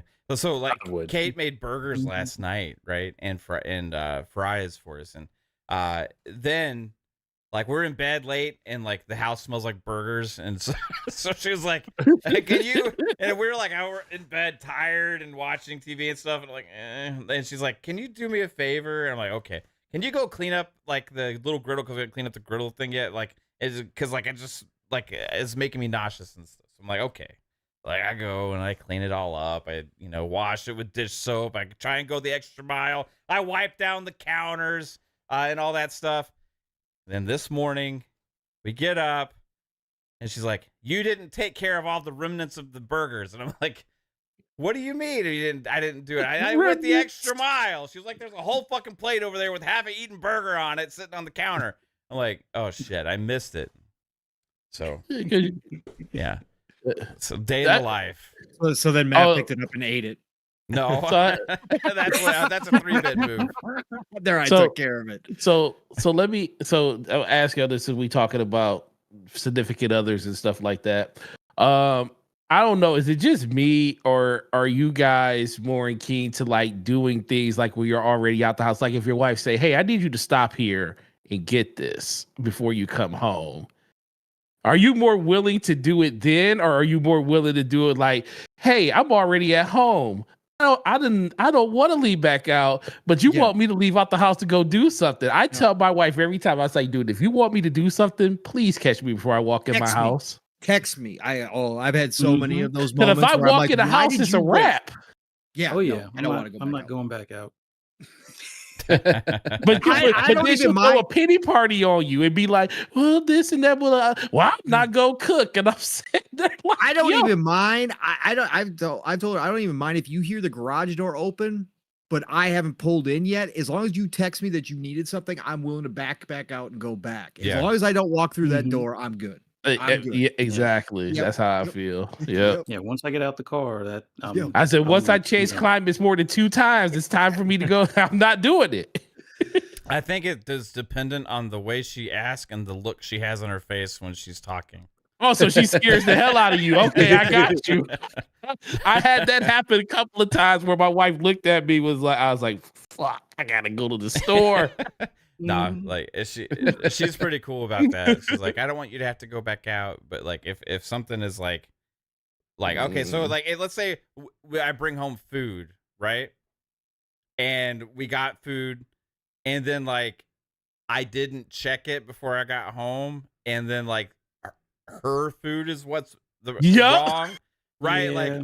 her food is the one that has the problem, and it's just I like gotta go back. no, it's like I don't want you to have to go back out. It's fine. I'll just eat it. I'm like, no, I'm like, are you sure? She's like, and then she's like, why didn't you just say you're gonna go back out? Like, and I'm like, okay, so you want me to go back out? She's like, you should have already said you're gonna go back out. I shouldn't have to ask. I don't want to make you go. I don't want to make you go back out, but I don't want to have to ask you to go. I want you to want to go back out to get it.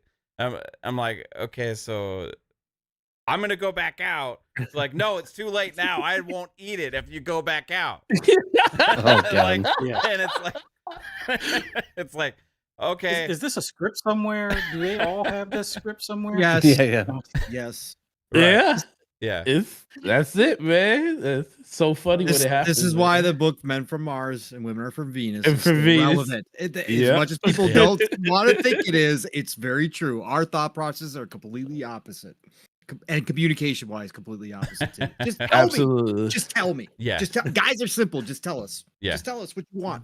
I will 100% Don't make us guess. love my wife so much. I will do absolutely anything she Anything. asks me to, but I need super Say it easy to straight. understand, clear instructions because I'm a Yes. fucking idiot. Hey, listen, I'll be walking around and she'll send me a grocery list of stuff to go like to Walmart or Target to get or Kroger. And I'll sit there like, I'll call her like 5 times and FaceTime her like, is this it? I say, I'm not trying to come back. And she'd say, let me see the section. Yeah. And she said, go up, go down. Yeah, that one right there. I said, okay, I just want to make sure because I'm not trying to buy the wrong thing and have to No. come back. No, I got told Yeah. the other night to pick out a flavor of water, right? Carbonated water. And I'm like, they don't have your flavor here. What do you want? I got the answer, well, just a fruity kind. I'm like, okay, no, we're not doing this. And I'm I like, know I'm your gonna pick normal the wrong brand has a one. small. So what I did is I literally went up and down the aisle and I was taking screenshots and sending every single screenshot. Yup. I'm like, which one? Yeah, I'll do And that then on you- FaceTime. There is Yeah. all of them. She had already picked out one before, and I was like, nope, I'm gonna keep taking pictures. And sure enough, one of the last ones I took a picture of, she's like, yeah, get that one. I'm like, oh, thank God. Oh, thank God. It's good to know that, even though we're all gamers and we all got that Right. in common, our love lives are the same way too. Yeah, it's fantastic. Anyway, let's get everybody out of here. We could talk about this shit for hours. Fuzzy Oh, man. Belvedere, where could everybody find you selling your Xbox? Let's sell the Xbox. I'm just going to get third party on my Steam Deck. That's Okay, fair that enough. would be the move. Not yet though. But no. But in all seriousness, this was fun. Always a pleasure to be here with you guys. So glad we had Forte on here tonight as well. This was a hoot, man. But for those who want to hear my rambles and rants on anything gaming, just follow me on the app formerly known as Twitter at @fuzzy_Belvedere. You can also find me on the Shop Podcast tomorrow with Pong and PTK Blam. And then we're going to have a handful of special guests. I don't know how much the list has changed, but we're going to have some special guests on there tomorrow, 8 p.m. Eastern Standard Time on PTK Blam's channel. And then you can catch me again on Monday, Xbox Lunch Break Special, 12 noon on Double Barrel Gaming. And then FSP on this channel, Fun Speculation, at 10 p.m. Eastern Standard Time, Monday night. Look forward to seeing you guys there. Appreciate it, man. And Game Pass Dad, aka Bob, where can people find you, sir? Another good time with everybody. Forte, good to meet you in the video chat. I was gonna say in person, but not quite. In but the flesh. not really. Yeah, in the flash. Yeah, always a good time hanging out with you guys. You can find me Game Pass Dad on Twitter, Twitch, YouTube, wherever you want to digest the content. It's Game Pass Dad and everything. Usually stream Wednesdays and weekends on Twitch. Just streaming Sundays right now while I take a little bit of a break and planning on being here more often. But tomorrow night, I will be on the Shop podcast with Pong and PTK and Fuzzy. What? So I'm one of those special guests. 2 nights in a PTK row. asked Game me. Pass, man. I'm so Hey, lucky. Bob, Yes.